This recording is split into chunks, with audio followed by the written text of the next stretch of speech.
On my granddaughter's 5th birthday, I gave her a stuffed bear that could record and replay voices. Today, when she came to my house, she carried that bear everywhere, just like always. Curious, I pressed the button to hear the funny things she had recorded.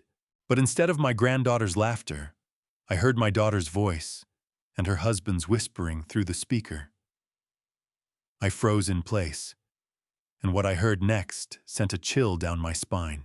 Welcome back to Dad's Revenge Stories. I truly appreciate your support. Which country or city are you tuning in from?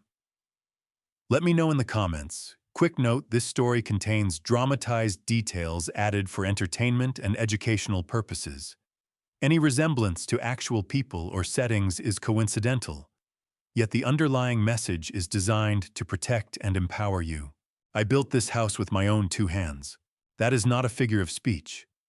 I mean, I drove the nails, laid the subflooring, framed every doorway, and sanded every windowsill until the wood was smooth enough that Margaret could run her palm along it without catching a splinter. We were 31 years old and broke as a pair of second-hand boots, and we thought that was funny back then. We laughed about it in the evenings, sitting on overturned paint buckets, because we had not yet bought chairs, eating sandwiches and drinking sweet tea out of mason jars, while the sun went down behind the oak trees in the backyard. That was 1987. Margaret has been gone 4 years now, and I still reach for her coffee mug in the cabinet before I remember it is just mine. My name is Walter Bennett. I am 68 years old. I spent 41 years as a carpenter, and I am proud of every one of them. I built kitchen cabinets and porch railings and nursery cribs and church pews. I built things meant to last. That is what my father taught me and his father before him. You put your name on your work by making it honest. No shortcuts. No hollow frames dressed up with pretty paint. I retired 5 years ago, but I still keep the workshop running behind the house. The smell of sawdust and linseed oil is the closest thing I have to a clock. When I am in there, time moves the way it ought to, slow and deliberate without apology. My daughter Diane is 38. She married Craig Collier when she was 26. And Craig sells real estate, which means he sells people on the idea of a life they have not yet lived. He is good at it. He has the kind of smile that arrives just before it is needed, and he uses words like investment and potential and long-term value the way a carpenter uses a level constantly automatically, without thinking about whether the surface actually deserves it. They have a daughter named Sophie. She turned 5 years old on the 14th of September, and I had been thinking about her birthday gift for 3 weeks before I finally settled on it. I found it at a shop downtown, a stuffed bear, brown and soft, with a small plastic button sewn into its left paw. The tag explained that the bear could record up to 30 minutes of voice and play it back on command. Press the button once to record. Press it twice to play. The salesperson told me children go absolutely wild for them. I believed her the moment I saw Sophie's face. We held the party at Diane and Craig's house on a Saturday afternoon. Paper streamers in yellow and pink. A bakery cake with buttercream frosting and 5 candles. Sophie's friends from kindergarten ran through the backyard shrieking the way only 5-year-olds can, as if joy were something that could only be expressed at full volume. I sat in a lawn chair near the fence and watched my granddaughter tear through her gifts with the focused intensity of a small professional. When she got to mine, she stopped. She held the bear up with both hands and examined it the way I examine a piece of wood before I cut it, looking for something she could trust. Then she pressed the button on its paw. The bear said in its cheerful recorded voice, "Hi there. I'm your new best friend." Sophie's mouth dropped open. Her eyes went enormous. Then she laughed a real laugh, the kind that starts in the belly and takes the whole body with it. And she pressed the button again just to hear it once more. "Grandpa," she said, running to me with the bear tucked under her arm, "he talks." "He does more than that," I told her. You talk to him, and he remembers what you say. Every word. She looked down at the bear with an expression I can only describe as reverent. Diane came over a few minutes later with a glass of lemonade she handed me without quite meeting my eyes. She was dressed beautifully, as always, hair-done jewelry that takes effort made to look effortless. She kissed me on the cheek and said it was a sweet gift.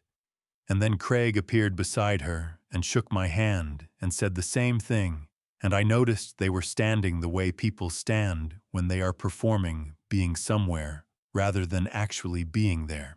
I did not think much of it at the time. Diane had been distant for a while. I had chalked it up to stress to the business of raising a child and keeping a household running.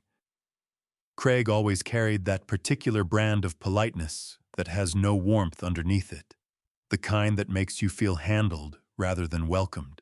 I drove home that evening with the windows down and the radio playing old country songs I knew every word to.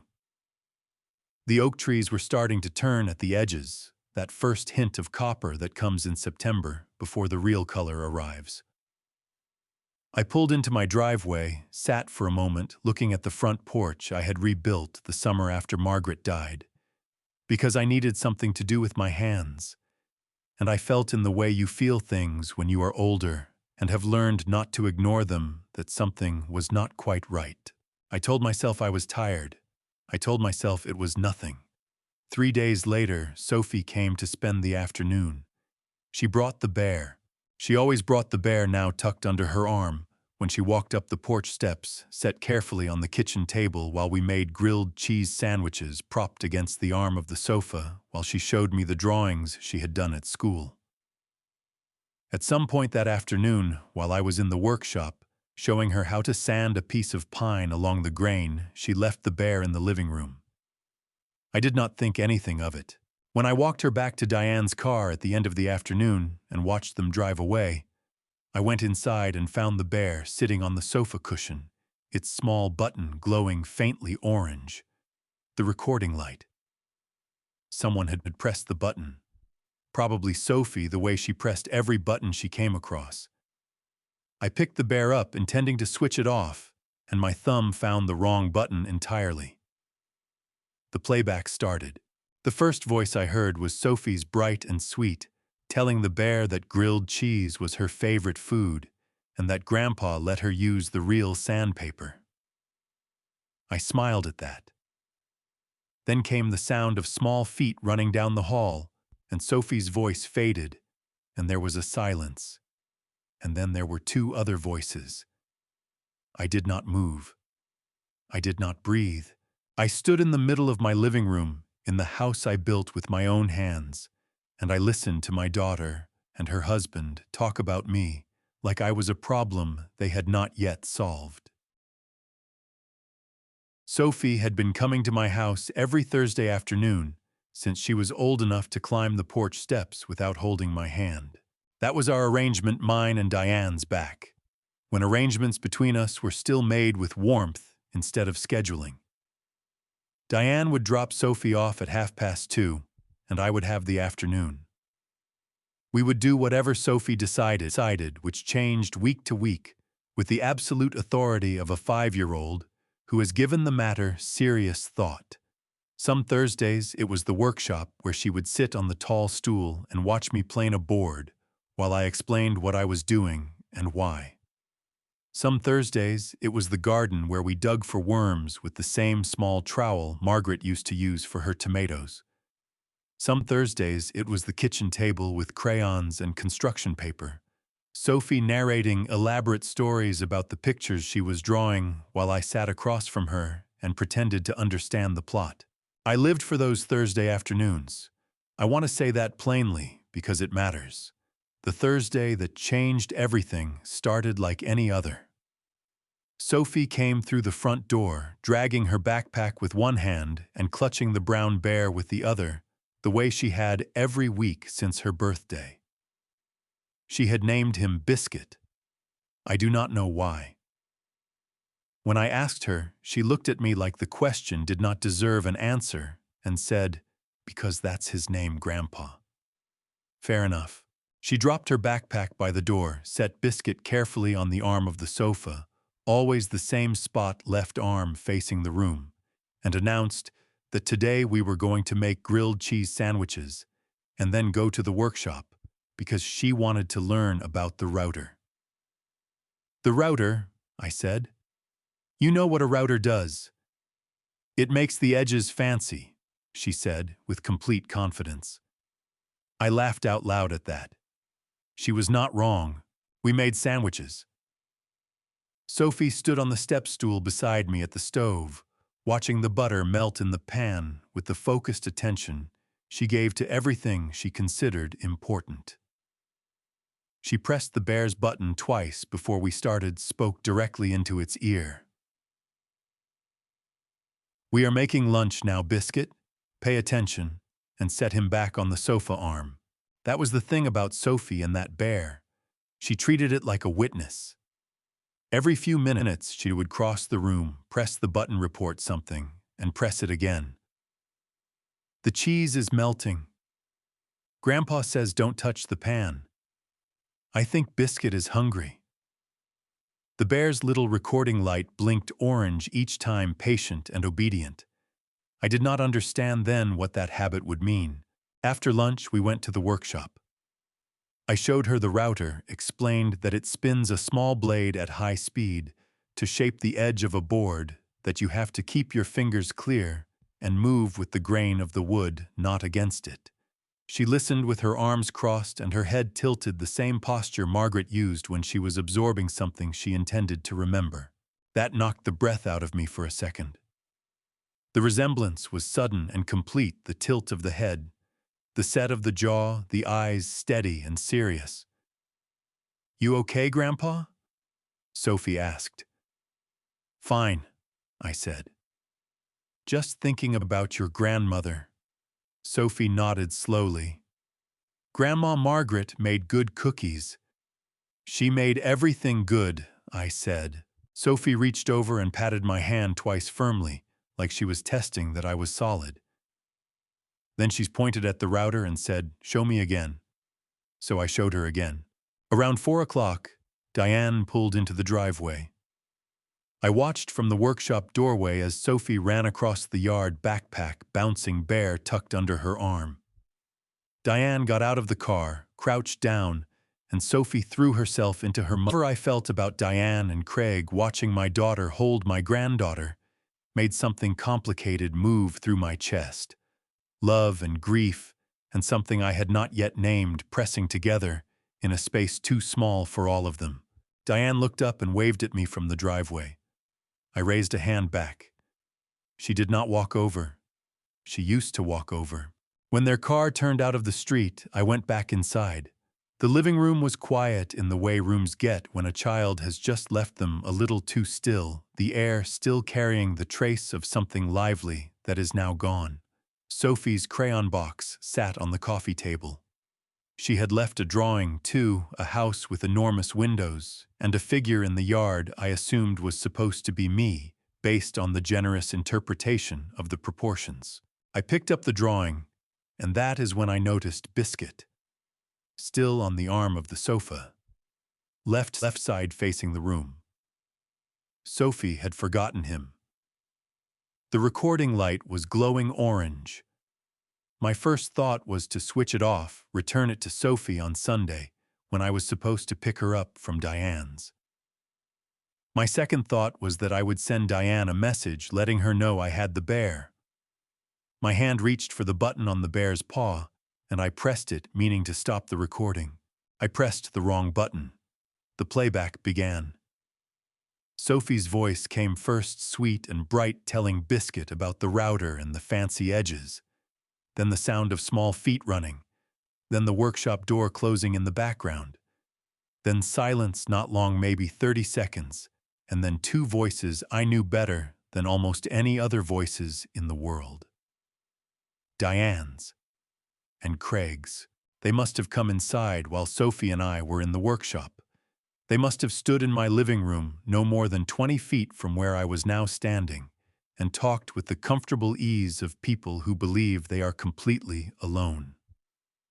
My chest tightened like a board in a clamp, slow and relentless. I did not put the bear down. I stood exactly where I was in the house I built in 1987 with the drawing of that house still in my other hand, and I listened to every word.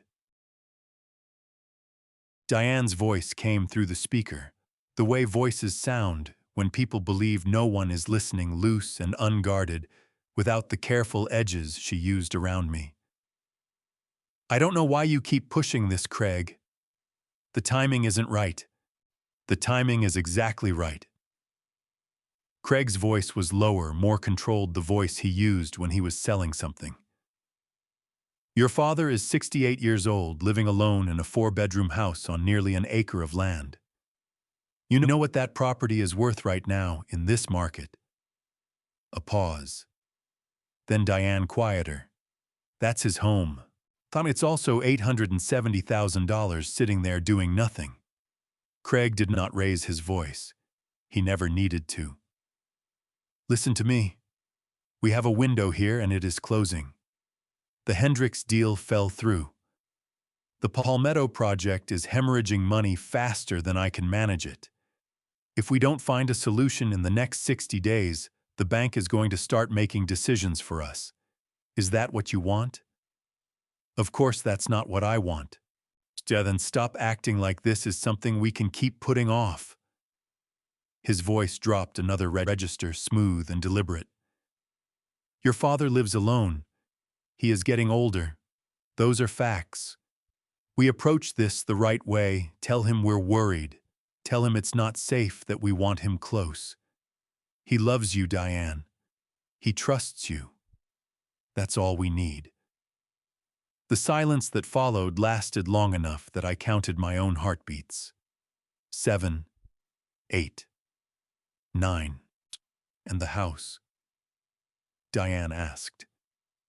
Her voice had changed. The resistance in it had gone soft around the edges, the way green wood bends before it breaks. We tell him to sell it. We suggest it, Craig said. We let him think it was his idea. That's how you do it. You don't push a man like your father. You just redirect him, gently. And then what? And then we take care of everything, like we talked about. My hand was shaking. I did not notice it at first.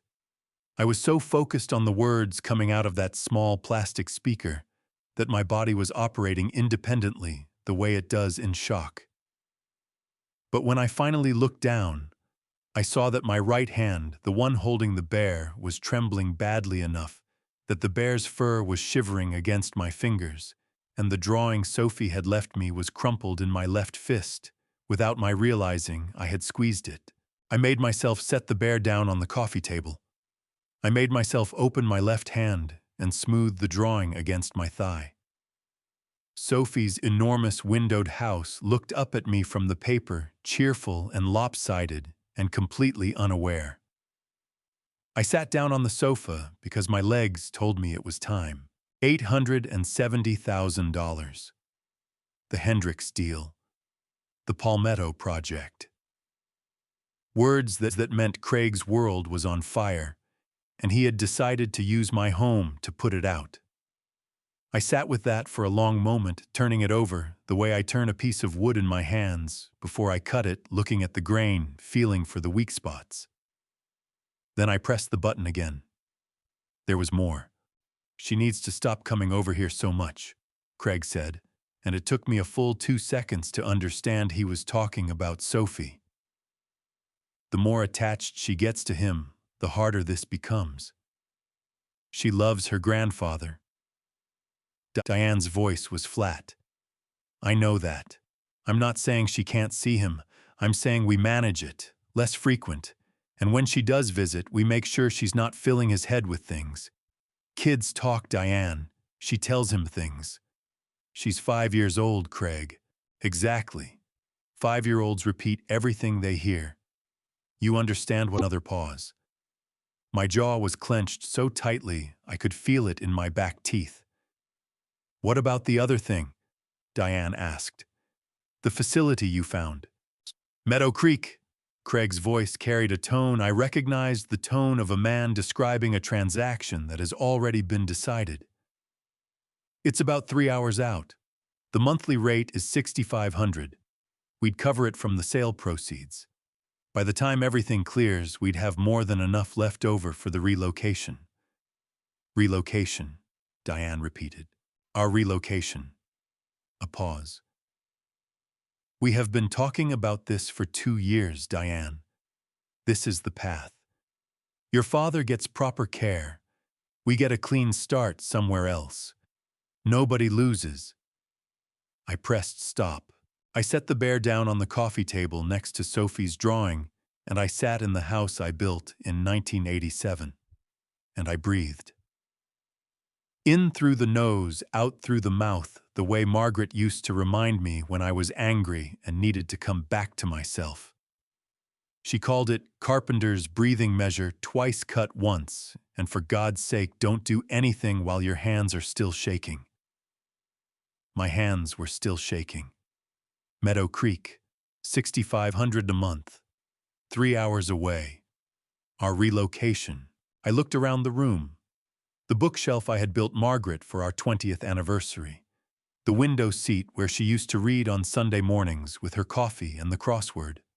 The worn patch on the hardwood floor in front of the fireplace where 40 years of standing in the same spot had left a record of us pressed into the wood itself. Nobody loses, Craig had said. I pressed the button one more time all the way to the beginning, and I listened to the whole thing again from the start. I needed to be sure.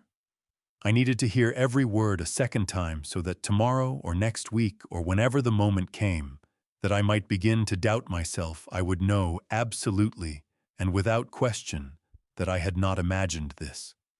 I had not imagined any of it. When the recording ended the second time, I sat quietly for a moment. Then I got up, walked to the kitchen, and stood at the sink with the cold water running over my wrists until the shaking stopped. Tomorrow Diane would call. I was certain of it. She would use her warm voice, the one she had practiced. She would say she had been thinking, that she was worried, that she loved me and wanted me close. And I already knew exactly what I was going to do. I did not sleep. I sat in Margaret's armchair by the front window, the one she claimed every evening, with a book and a cup of chamomile tea. The one I had not been able to move or reupholster or cover with anything, because it still held the shape of her, the way good wood holds a finish. And I watched the sky outside go from black to gray to the pale, washed-out blue that comes just before the sun clears the tree line. I had been doing a lot of thinking in that chair lately. It was the only place in the house where thinking felt like it had any weight to it. By the time the coffee was brewed and the first light was hitting the oak trees in the backyard, I had made myself 3 promises. The first was that I would not say a single word to Diane or Craig that would let them know what I had heard. The second was that I would not make any decision while my hands were still capable of shaking the way they had shaken last night. The third was that before this week was out, I would drive to Marcus Webb's office and sit down across from the best legal mind I had known in 40 years of friendship and tell him everything. The phone rang at 8:47 in the morning. I know the exact time because I was looking at the kitchen clock when the screen lit up with Diane's name. I let it ring twice. Not because I was composing myself, I was already composed, had been composed for the better part of 6 hours, but because I wanted those 2 rings. I wanted the small, deliberate act of not rushing. I wanted to answer on my own terms. "Good morning, sweetheart," I said. "Dad." Her voice was warm in a way that would have fooled me completely 3 days ago. Soft at the edges, careful the way you speak to someone you are genuinely worried about. "I've been thinking about you. How are you feeling?" "Oh, I'm fine," I said. "Made coffee. Watched the sun come up. Same as every morning." "That's good. That's yeah." A small pause. I could hear her gathering herself on the other end of the line the way I used to hear her gather herself before asking for something, when she was 12 years old. The sound had not changed much. "Dad, I wanted to talk to you about something I've been thinking about for a while." "Go ahead," I said. I poured my coffee. I did not sit down. I stood at the kitchen counter and looked out the window at the workshop and kept my voice exactly as easy and unhurried as it always was. "Craig and I have been talking," she said, "and we're worried about you. Being out there alone in that big house all by yourself." She paused again. "After Mom, we think about you a lot. Whether you're okay, whether you need things." "I appreciate that, Diane. So we were thinking—" Another pause. Shorter this time, like she had rehearsed past this point and was moving into the practiced section. "We were thinking it might make sense for you to come stay with us. We have the room. Sophie would love having you close. And Craig and I could actually keep an eye on things, make sure you're not dealing with everything alone." "That's very thoughtful," I said. "And we were also thinking—" Her voice dropped slightly, just enough to signal that this was the part she wanted to sound casual. "It might be worth talking about the house, whether it makes sense to hold on to it. It's so much space for one person, Dad, and the market right now is—" "You know what, Diane, let me think on all of that," I said. I kept my voice warm and a little slow the way I talk when I am tired. "It's a lot to consider. Why don't we sit down together sometime soon and talk it through properly?" A beat of silence. Then carefully, "Of course. Whenever you're ready." "You're a good daughter?" Much. I set the phone face down on the counter. Then I stood at that counter for a long moment, with both hands flat on the tile and my eyes closed, breathing slowly, in and through the nose, out through the mouth, measure twice. The thing that hurt most was not Craig. Craig I could account for. I had never fully trusted a man who smiled before he needed to. And nothing I had heard on that recording changed my fundamental read of who Craig Collier was. What hurt in the way that only a few things in a man's life actually hurt down to the marrow was Diane's voice on that recording. The sound of the resistance going out of her. The way she had said that's his home and meant it, and then listened to Craig talk for 4 more minutes and come out the other side willing to help. That was my daughter. I had taught her to ride a bicycle in this driveway. I had sat in the second row at her college graduation, with Margaret gripping my arm so hard she left a mark because we were both trying not to cry.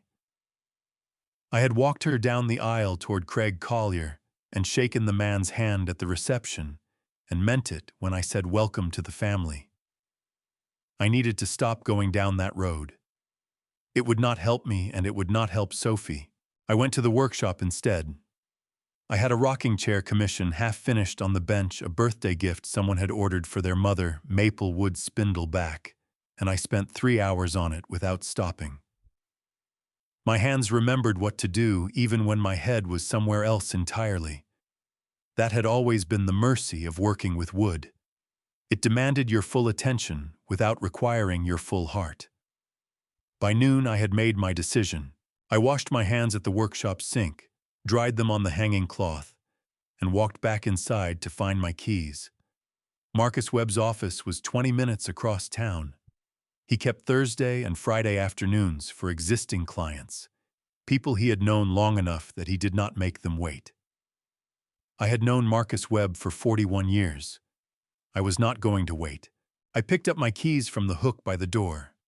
The hook I had installed myself a small iron piece with a compass rose on it that Margaret had picked out at a flea market in 1994, and I looked around the house one more time.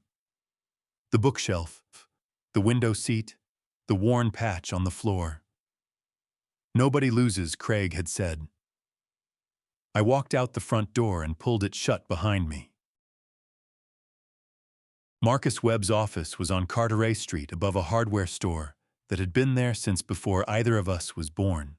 The building was 3 stories of old brick, with tall, narrow windows and a staircase that announced every visitor with a particular sequence of creaks that Marcus claimed he could read like a signature. He told me once that he knew it was the mailman by the third step, his paralegal by the landing, and his ex-wife by the way the whole structure seemed to brace itself. I had my own sound on those stairs, apparently. He said I climbed them like a man who had somewhere to be, but was not going to be rushed getting there. I had been climbing those stairs for 41 years. Marcus was at his desk when I came through the door. Reading glasses pushed up on his forehead, a yellow legal pad, covered in his cramped handwriting, open in front of him. He was 71 years old, thin in the way men get thin when they have always been more interested in ideas than food, with white hair cut close, and hands that were still steady enough to hold a pen for 6 hours without complaint. He had been practicing law in this town for 43 years. He had seen things that would have made most men either cynical or broken, and he was neither. He was just precise. He looked up when I walked in and read my face the way he always did, quickly, completely, and without comment, until he was finished. "Sit down, Walter," he said. I sat. "How bad?" he asked. "Bad enough that I drove straight here from my driveway without stopping for lunch," I said. He took his glasses off his forehead and set them on the desk. "Tell me." So I told him.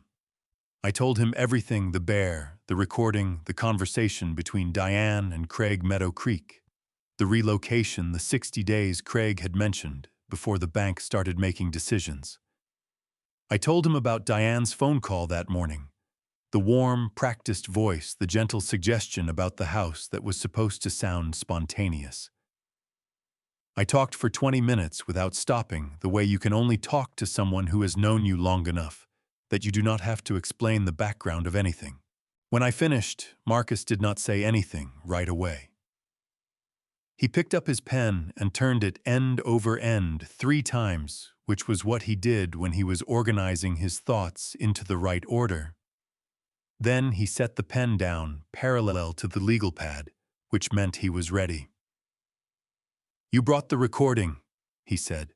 I took out my phone and set it on the desk between us. Marcus put his glasses on, leaned forward, and pressed play.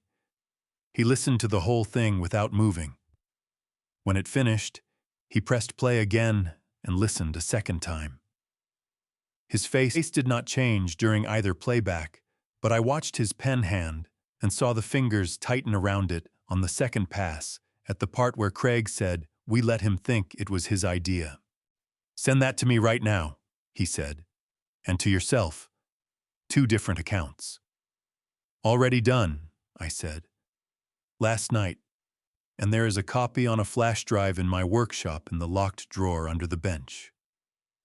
Marcus looked at me over his glasses. "You didn't sleep, did you?" "Not much. But you thought clearly anyway." He almost smiled. "You always did think better when you were angry, Walter. Most men get stupid. You get organized." He stood up and walked to the window that looked out over Carteret Street, hands clasped behind his back. Below us, the afternoon traffic moved at the unhurried pace of a small southern town on a Friday: pickups and sedans, and a woman pushing a stroller past the hardware store entrance. "Yeah, here is what I need you to understand," Marcus said, still looking at the window. "What you heard on that recording is important. It establishes that Craig Collier has been actively planning to use your trust in your daughter as a mechanism to acquire your property." He turned around. "But intent alone is not the whole picture. I need to know what else is there, because men like Craig do not build one plan. They build several, and they overlap." "What do you mean?" I asked. "I mean, I want to look at his financial records. Whatever is publicly available: court filings, property lanes, any judgments against him. If he is in the kind of trouble you are describing, there will be a paper trail. There always is." He came back to the desk and sat down. I also want you to think carefully about every document you have signed in the past 2 years. Every piece of paper Diane or Craig put in front of you. Every form, every authorization, every permission slip that seemed routine at the time. Something moved through my chest at that. Cold and specific. There was something, I said slowly. About a year ago, Diane brought a form. Said it was for the senior center, a membership application she called it. I signed it without reading it carefully, because she was standing there and it seemed like nothing. Marcus's expression did not change, but he picked up his pen again. Do you still have a copy? I don't know, I said. I don't think she left one. He wrote something on the legal pad. That concerns me, he said quietly. We are going to find out exactly what you signed. He looked up.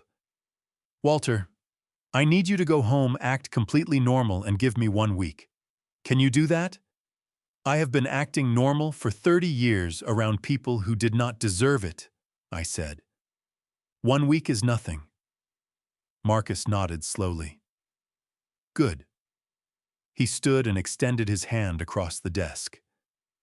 Nobody is taking that house. Not while I am still billing hours. I shook his hand. His grip was the same as it had been in 1983 when we shook hands after he helped me close on the land firm, and unhurried and meaning exactly what it said.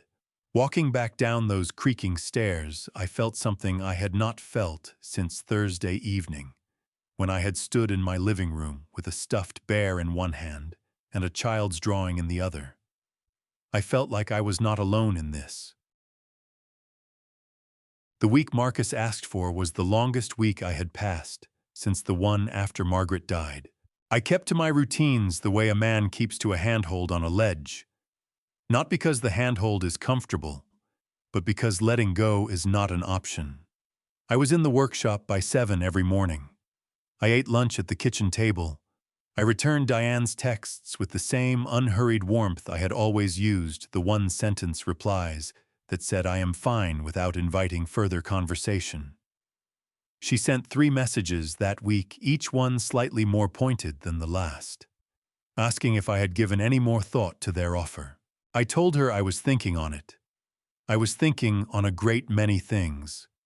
Marcus called on a Thursday evening, exactly 7 days after I had walked down those creaking stairs on Carteret Street. I was sitting on the back porch with a glass of iced tea, watching the last light go out of the sky behind the oak trees, when the phone rang. Walter, he said, sit down. I'm already sitting, I said. Good. Stay sitting. A pause, not the organizing pause he used when he was sorting his thoughts, but a different kind. The kind that comes before something that cannot be unsaid. I want to start by telling you that everything I am about to tell you comes from publicly available court records and county property filings. Nothing I obtained through any improper means. You need to understand that, because the picture it paints is significant. Go ahead, Marcus, I said.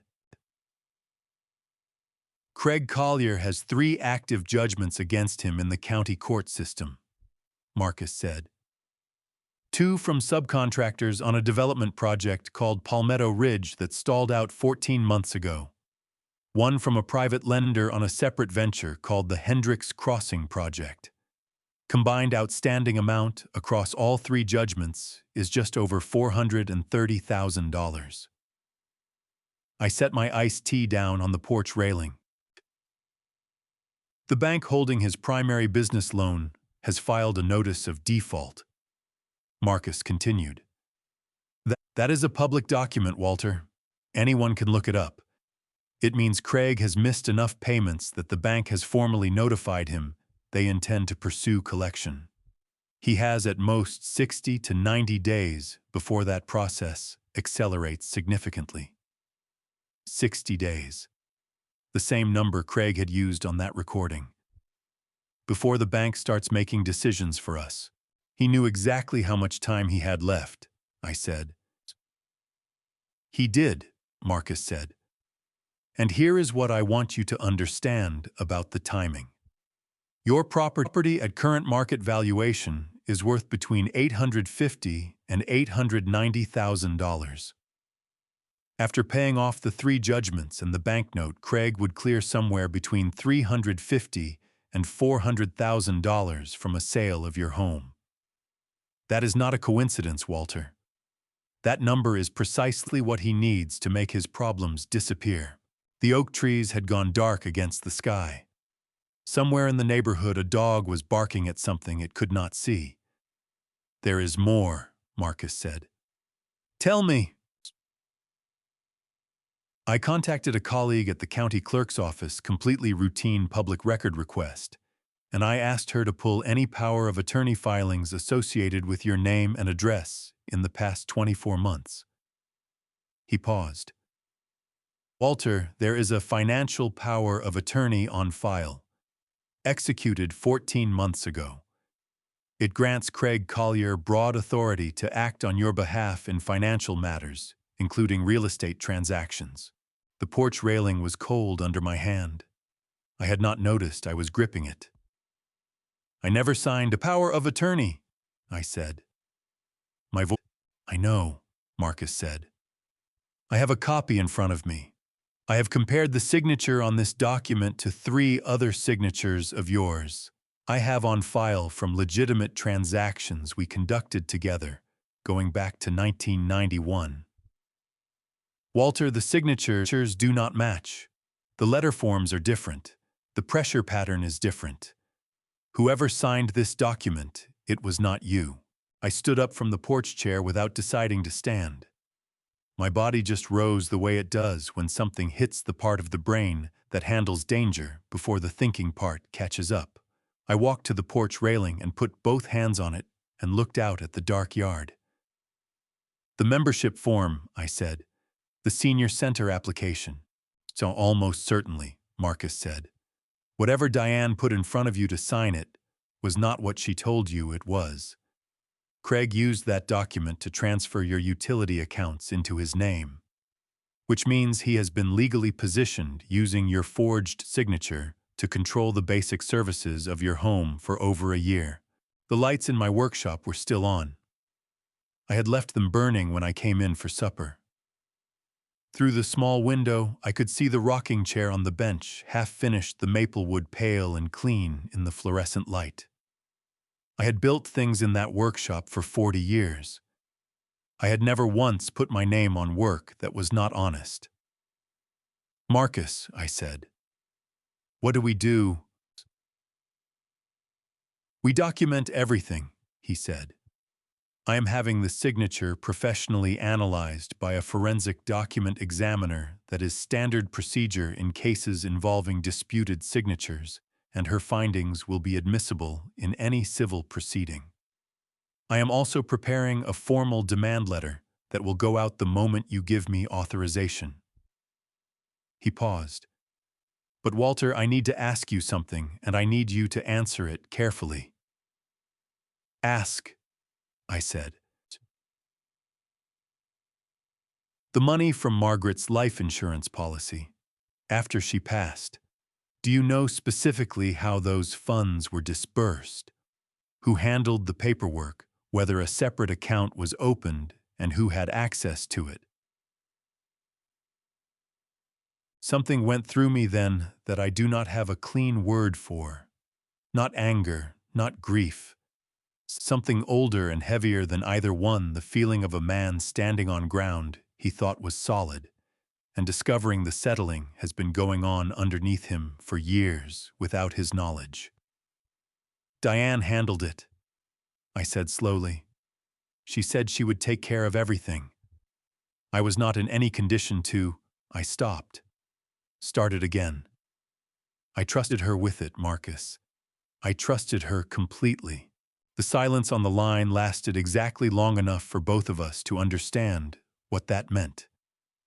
Walter, Marcus said, and his voice had gone very careful and very gentle in the way it only did when what he was about to say genuinely mattered.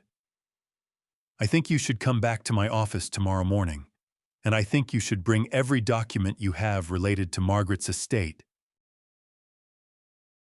I found Margaret's files in the third drawer of the cabinet in the spare bedroom, exactly where she had always kept them.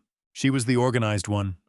I built things and she kept records of them, every receipt, every warranty card, every insurance document filed in labeled folders with her careful schoolteacher handwriting. When she was alive, I used to tease her about it, told her she kept more paperwork than a law firm. She told me that one day I would be grateful, and she said it with the particular patience of a woman who already knew she was right and was simply waiting for events to confirm it. She was right. She usually was. I sat on the edge of the spare bed with the accordion folder open across my knees and went through it piece by piece. The life insurance policy was there.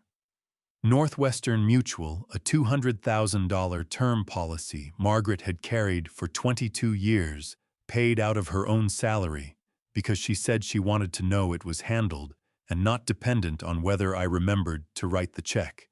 The named beneficiary on the original policy was me. I stared at that page for a long time.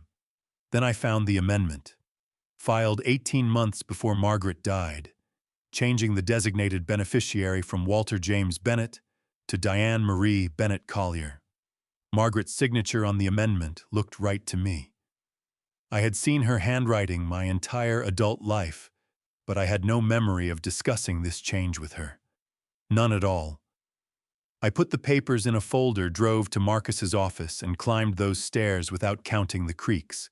Marcus was already at his desk with 2 cups of coffee waiting. He looked at the folder in my hand and gestured at the chair across from him without saying anything. I sat, opened the folder, and pushed the documents across the desk one at a time. He read in silence, turning pages with the methodical care of a man who understands that documents are not just paper. They are the preserved record of decisions people made, and sometimes the record of decisions that were made for them. When he got to the beneficiary amendment, he stopped. He read it twice. Then he looked up at me. "Did Margaret ever discuss changing this with you?" he asked. "Never," I said. "Not once." "Did Diane ever mention it after Margaret passed?" "No," I said. "She handled everything. I signed what she put in front of me. I could not." My throat tightened around the words, and I had to stop and clear it before I could continue. Margaret had been gone 11 days when Diane sat me down at my own kitchen table with a stack of papers. She said they were estate documents, routine things. She had a pen ready. Marcus set his own pen down. "How many documents did you sign that day?" "I don't know," I said. "Several." She turned the pages. I signed where she pointed. The look on Marcus's face was not anger.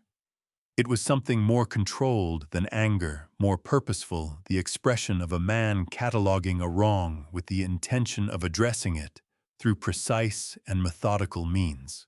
He picked up the beneficiary amendment and held it next to the power of attorney document he had obtained from the county clerk's office. Hatiteum. The signature on the power of attorney bears the characteristics I have already described. "It is not yours," he said. "The beneficiary amendment is a separate matter. That signature purports to be Margaret's. I have compared it against 3 documents Margaret signed on file with this office going back to 2008. The letter forms do not match. The pressure is wrong. The amendment was not signed by Margaret either." He set both papers down parallel to each other on the desk. "Walter, I believe both documents were produced by the same hand, neither you nor Margaret."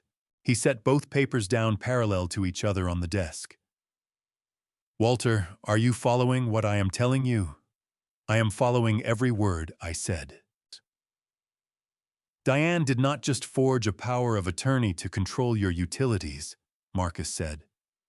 "I believe she also forged or manipulated the beneficiary amendment on Margaret's life insurance policy before Margaret died, which means the $180,000 that was paid out after Margaret's passing went directly to Diane, not to you, not to the estate, not to any joint account. Directly to Diane, and you never knew. $180,000. Margaret had worked 31 years in a middle school classroom for that policy. She brought home student papers every weekend. She bought her own supplies because the school budget never stretched far enough. She drove the same car for 12 years because we were saving, always saving for the life we were going to have when we had more time. That policy was the last thing she did for me. The final careful act of a woman who loved her husband and wanted to know he would be all right. My hands were flat on my thighs, and I was pressing them down hard against my own legs, because if I did not press them down, they were going to shake, and I was not going to let them shake in front of anyone, not even Marcus. "How do we prove it?" I asked. My voice came out steady. I was proud of that. "The forensic examiner I retained yesterday will complete her analysis by early next week," Marcus said. "Her report will document the signature anomalies on both documents with technical specificity, ink pressure, letter form, construction, pen angle. That report, combined with the county filing records and the timeline I am building, constitutes a civil claim for fraud and breach of fiduciary duty." He leaned forward. "In plain language, your daughter accepted a legal responsibility to act in your interest when she handled Margaret's estate. Instead, she directed assets away from you and into her own account. That is actionable. Significantly so." I nodded. I did not trust myself to say much more than that. "There is one more thing I found this morning," Marcus said. He opened his desk drawer and removed a single printed page, sliding it across to me. "Craig has not paid the electric bill on your property for 3 months. The account was transferred into his name using the forged power of attorney. The utility company sent 2 past due notices to a post office box registered to Craig's business address. You never received them because they were never sent to you." I looked at the page. The past due amount was $312. 3 months of lights and heat in the house. I built the house where Margaret and I raised our daughter, redirected through a forged signature and a post office box, so that an overdue notice could build quietly in the background, like kindling waiting for a match. I thought about what Craig had said on that recording. We let him think it was his idea. I stood up, walked to the window, and looked out at Carteret Street below. A man was loading lumber into a pickup truck in front of the hardware store. Good straight boards, pressure-treated, the kind that hold up in weather. "Marcus," I said without turning around, "is there anything else they have done that we do not know about yet?" Behind me, I heard him pick up his pen. "That," he said quietly, "is exactly what I intend to find out." That was how he delivered the worst things. No preamble, no softening. He believed that preparation for bad news was mostly ceremony, and that the news itself was going to land the same way, regardless of how many words you put in front of it. I had seen him operate this way in 4 decades of friendship, and I had come to respect it even when I did not enjoy it. I picked up the paper. It was a summary 1-page, clean columns, dates running down the left side, and dollar amounts running down the right. An estate account opened in my name 11 days after Margaret died, administered by Diane as the named executor. The opening deposit was $180,000.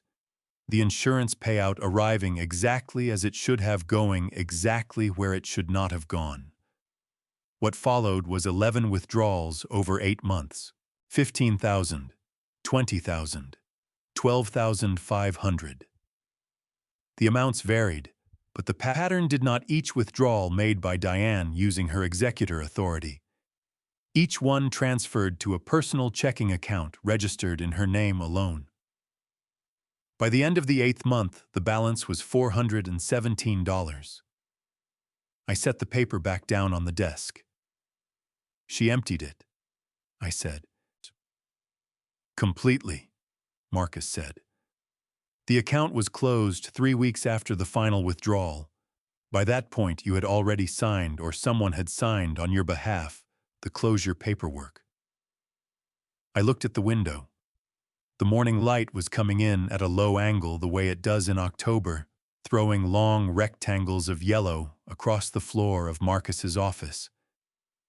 I watched the dust move in those rectangles for a moment, because looking at something that was not the paper helped me think.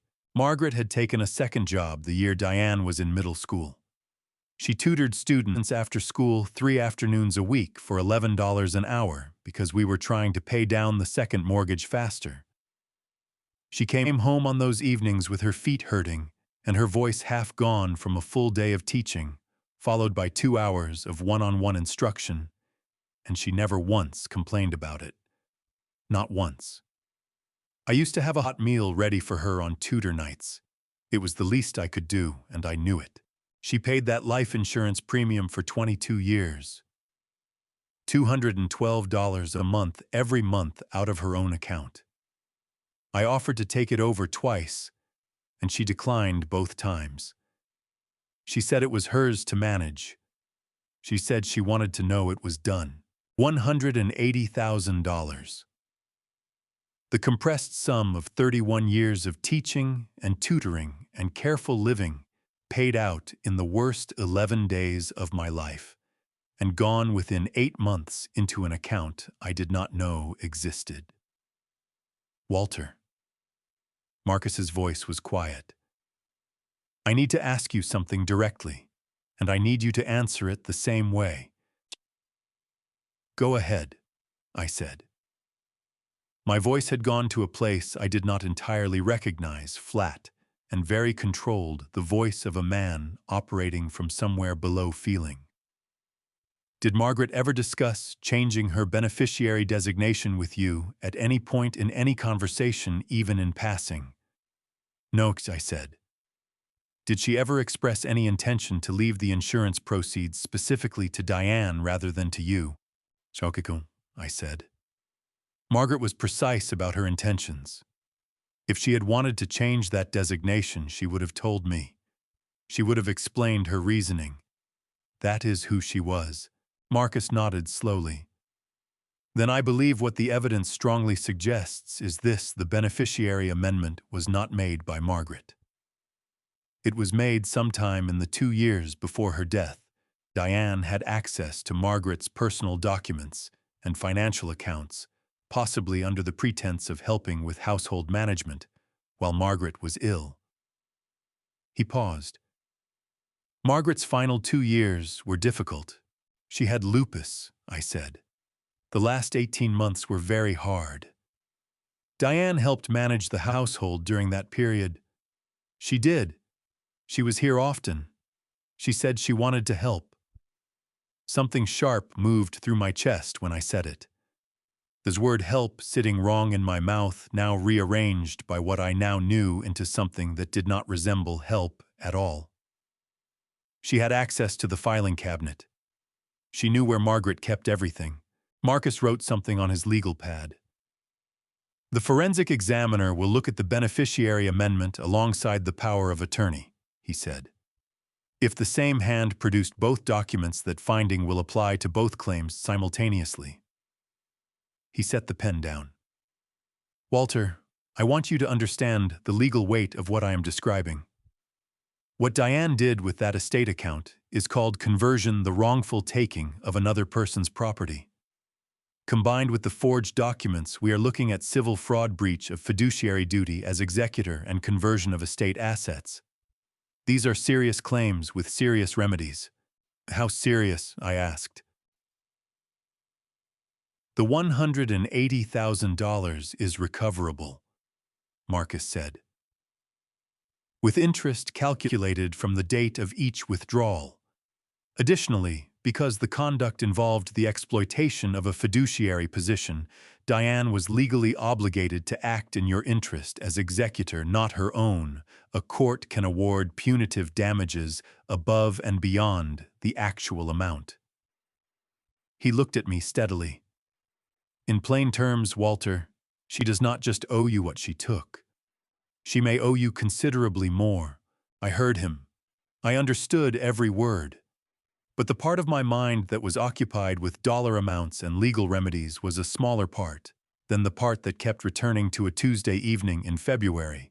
Diane sitting across from me at my own kitchen table, 11 days after I buried my wife, turning pages and pointing at lines and handing me a pen. I had been grieving so hard, I could barely see straight. My hands had shaken putting Margaret's coat away in the closet because it still smelled like her. I had not eaten a full meal in a week, and my daughter had sat across that table and used every minute of that grief to take from me the last thing her mother left behind.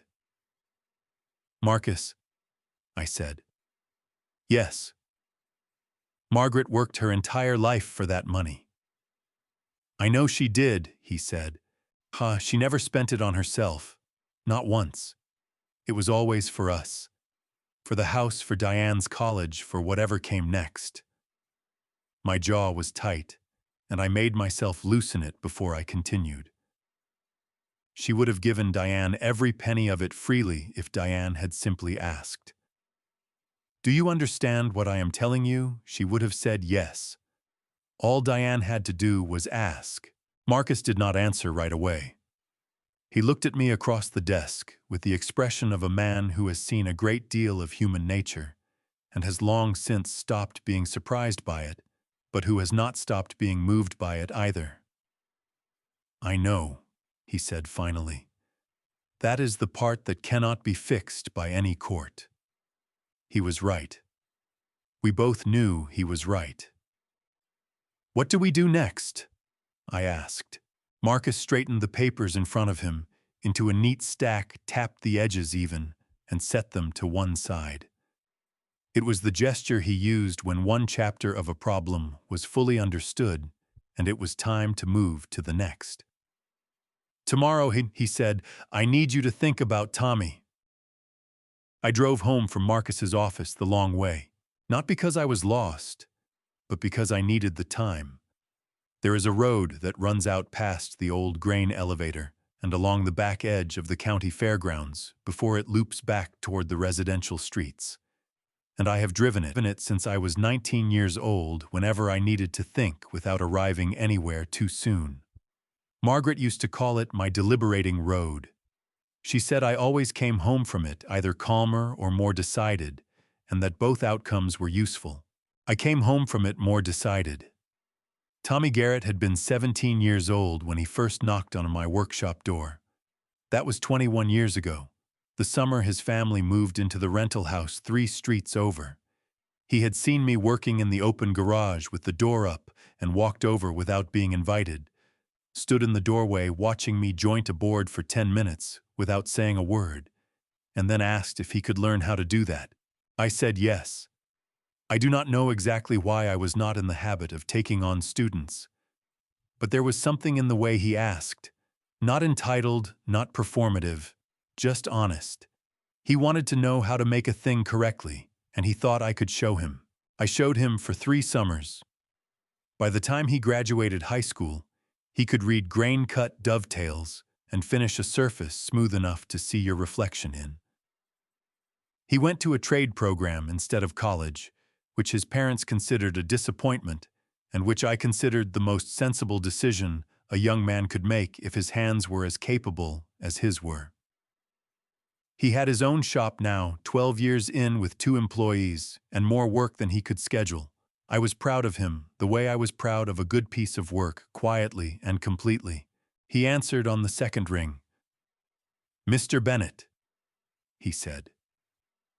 He had called me Mr. Bennett since he was 17, and I had long since stopped correcting it. I was going to call you this week. Something's been sitting with me and I didn't know whether to say anything. Say it, I said. A pause. I heard the sound of a table saw idling down in the background, which meant he was in his shop. You know I follow Diane on social media. Just you know she's your daughter, so I always figured I should. Another pause. She took down every picture that had you in it. All of them. Going back years. And then she posted something about, I don't know how to say this, about aging parents being a burden. She didn't say your name, but she tagged Craig, and it had a picture of the three of them. Her and Craig and Sophie. No, you. I kept my eyes on the road. When did she post that? I asked. About 10 days ago, Tommy said. And there was a comment from Craig underneath it that said something like, doing what's best for family sometimes means making hard choices. He had about 40 likes on it. I heard Tommy's jaw tighten through the phone. Not literally, but I knew him well enough to hear the change in his voice that meant he was angry and controlling it. Mr. Bennett, that post is still up. I've looked at it every day trying to decide if I was reading it wrong. You were not reading it wrong, I said. Silence on his end for a moment. Then, what's going on? I told him enough. Not everything I did, not want to put more on Tommy than he needed to carry, but enough that he understood the shape of it. The recording, the house, the plan. When I finished, the table saw in the background had gone completely quiet. That son of a, Tommy started. Tommy, I said. Sorry. A breath. Sorry, Mr. Bennett. What do you need from me? Marcus Webb needs to know about that post, I said. Can you screenshot it tonight and send it to me, date, time, everything done, Tommy said. I screenshot it the day it went up. Didn't know why at the time, just something felt wrong about it, and I wanted a record. That was Tommy. He thought like a craftsman. You document what matters before you know why it matters, because by the time you know, it is sometimes too late. There is something else, Tommy said. His voice dropped slightly. This is the thing I really didn't know whether to tell you. He paused. You remember last spring, Craig brought those two guys over to your place while you were out. Said he needed to show them the property for some work he was planning. I remembered. Craig had called it a maintenance assessment. Said he wanted to get quotes on some exterior work. I had not been home and he had my spare key because Diane had one and had copied it without telling me. I had thought nothing of it at the time. I drove past that day, Tommy said. I recognized one of the guys. Frank Delacroix, he's a property assessor. Freelance. He does valuations for real estate transactions, not maintenance quotes. Another pause. Craig was having your property appraised, Mr. Bennett. Officially. With paperwork. While you weren't home, the deliberating road had taken me back to my own street by then. I pulled into my driveway and sat with the engine running, looking at the front of my house. The porch I rebuilt after Margaret died. The oak tree in the front yard we planted the year Diane was born. The workshop light I had left on again, the way I always did, because a lit workshop feels like a living thing, and I had not wanted the house to feel empty. I thought about the Christmas party. Craig's associates' dining room, the long table with the good silver and the cloth napkins, the women in dresses and the men in jackets. I had worn my good shirt and my one blazer, the charcoal one Margaret had picked out for me at Belk's 12 years ago, because she said it made me look distinguished. Craig had introduced me to a colleague near the bar, and in the space between my name and my profession, there had been a pause, small, barely perceptible, the kind you feel before you understand. And then Craig had said Walters in woodworking. Semi-retired now. Real craftsman type. And the colleague had smiled the smile people use when they have already moved on to the next part of the conversation. Diane had been standing 3 feet away. She had not said a word. I had driven home from that party on the deliberating road too. I had told myself it was nothing. I had told myself Craig was simply awkward in social settings, that Diane had not heard, that the pause had not meant what I thought it meant. I had been making excuses for things I should not have excused for a very long time. Tommy, I said, I need you to write down everything you just told me. The post, the date Delacroix, what you saw. Everything. Can you do that tonight? I'll have it to you by 9, he said, without hesitation, without asking why or what it was for or whether it was going to be complicated. Just yes and a time, and the reliability of a man who learned his values in a workshop. Thank you, I said. Mr. Bennett, Tommy said before I could hang up. For what it's worth, everyone in town who actually knows you knows exactly who you are. The post didn't change that. It just showed everybody who they are. I sat in the driveway for another minute after we hung up, looking at the lit workshop window. Then I went inside to wait for his message. Tommy showed up at my door at 8:45 with his phone in one hand and a manila envelope in the other. I had expected him to send everything digitally. That was how people communicated now, files and attachments and links that arrived in your pocket without any human being having to stand on your porch. But Tommy was the kind of man who delivered important things in person the same way he had learned to measure twice and cut once, and never trust a number you had not verified with your own hands. He handed me the envelope at the door and said, I printed everything, dates, timestamps, the whole thing. Marcus Webb is going to want paper copies. I stepped back and let him in. We sat at the kitchen table the way we had sat dozens of times over the years. Tommy across from me, a project between us that needed to be examined carefully before any decisions were made. Except the project tonight was not a set of plans or a wood selection. It was a phone screen and a manila envelope and the documented evidence of my daughter's effort to erase me from her life while I was still living it. Tommy pulled up Diane's profile first. I had not been on social media in any meaningful way since Margaret died. Margaret had kept a small account where she posted pictures of her garden and shared articles about teaching, and after she passed, I had looked at it once, seen her last post, a photograph of the sunflowers along the back fence captioned, simply late bloomers are still bloomers, and had not been able to look at it again. I did not have my own account. I had no particular interest in one, so I had not seen what Diane's page looked like now. Tommy turned the phone toward me, and I looked. The most recent photographs showed Diane and Craig and Sophie at a harvest festival, at a restaurant with white tablecloths, at Sophie's school function, with paper leaves on a bulletin board behind them. A family of 3, clean and complete, framed in the particular way people frame things when they want others to believe a certain version of their life is the whole version. I was not in a single image. Not one. Tommy scrolled back. 6 months, a year, 18 months.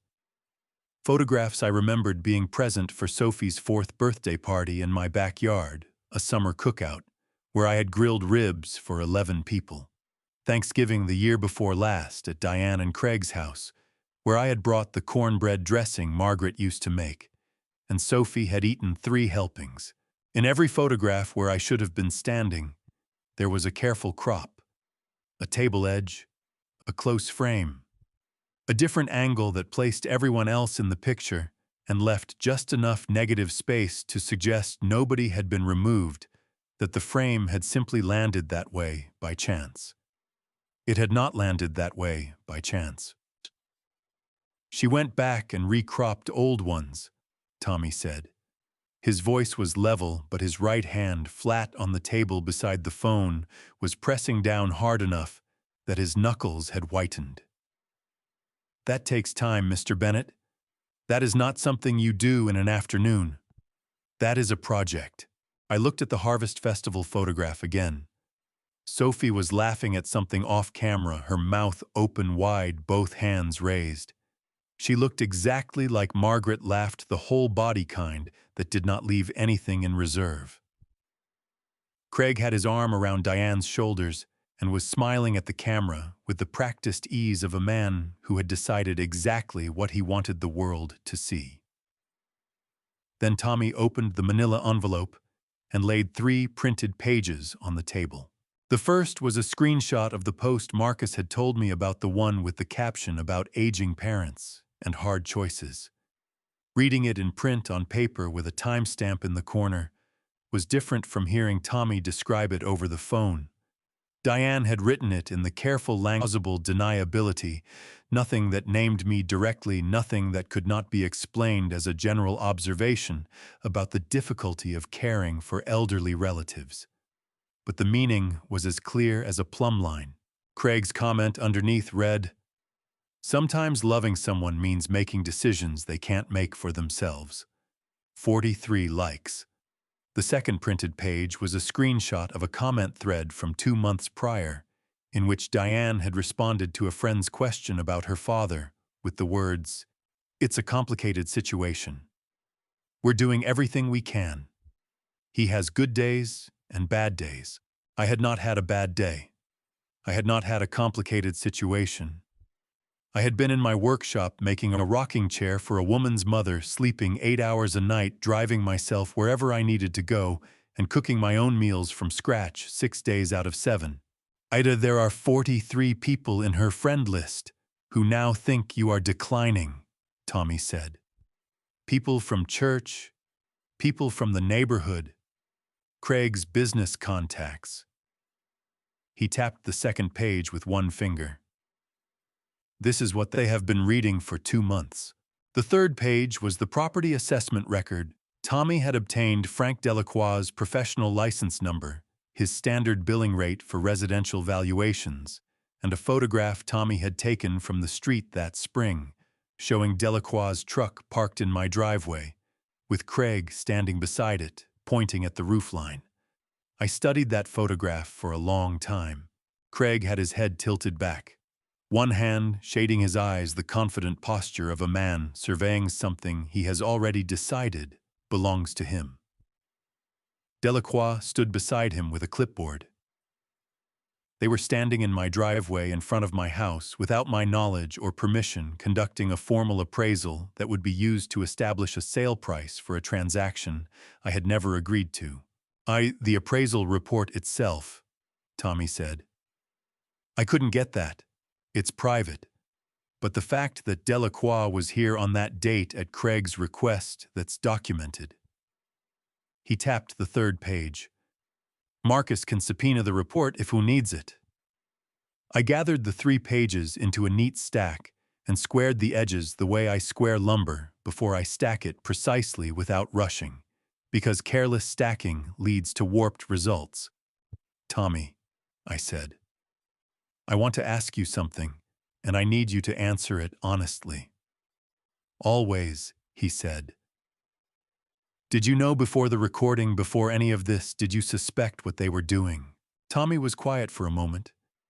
His hands came together on the table, one thumb pressing into the other palm. "I knew something was off," he said finally. "The way Craig talked about your house at that cookout 2 summers ago, like it was already in his plans somehow.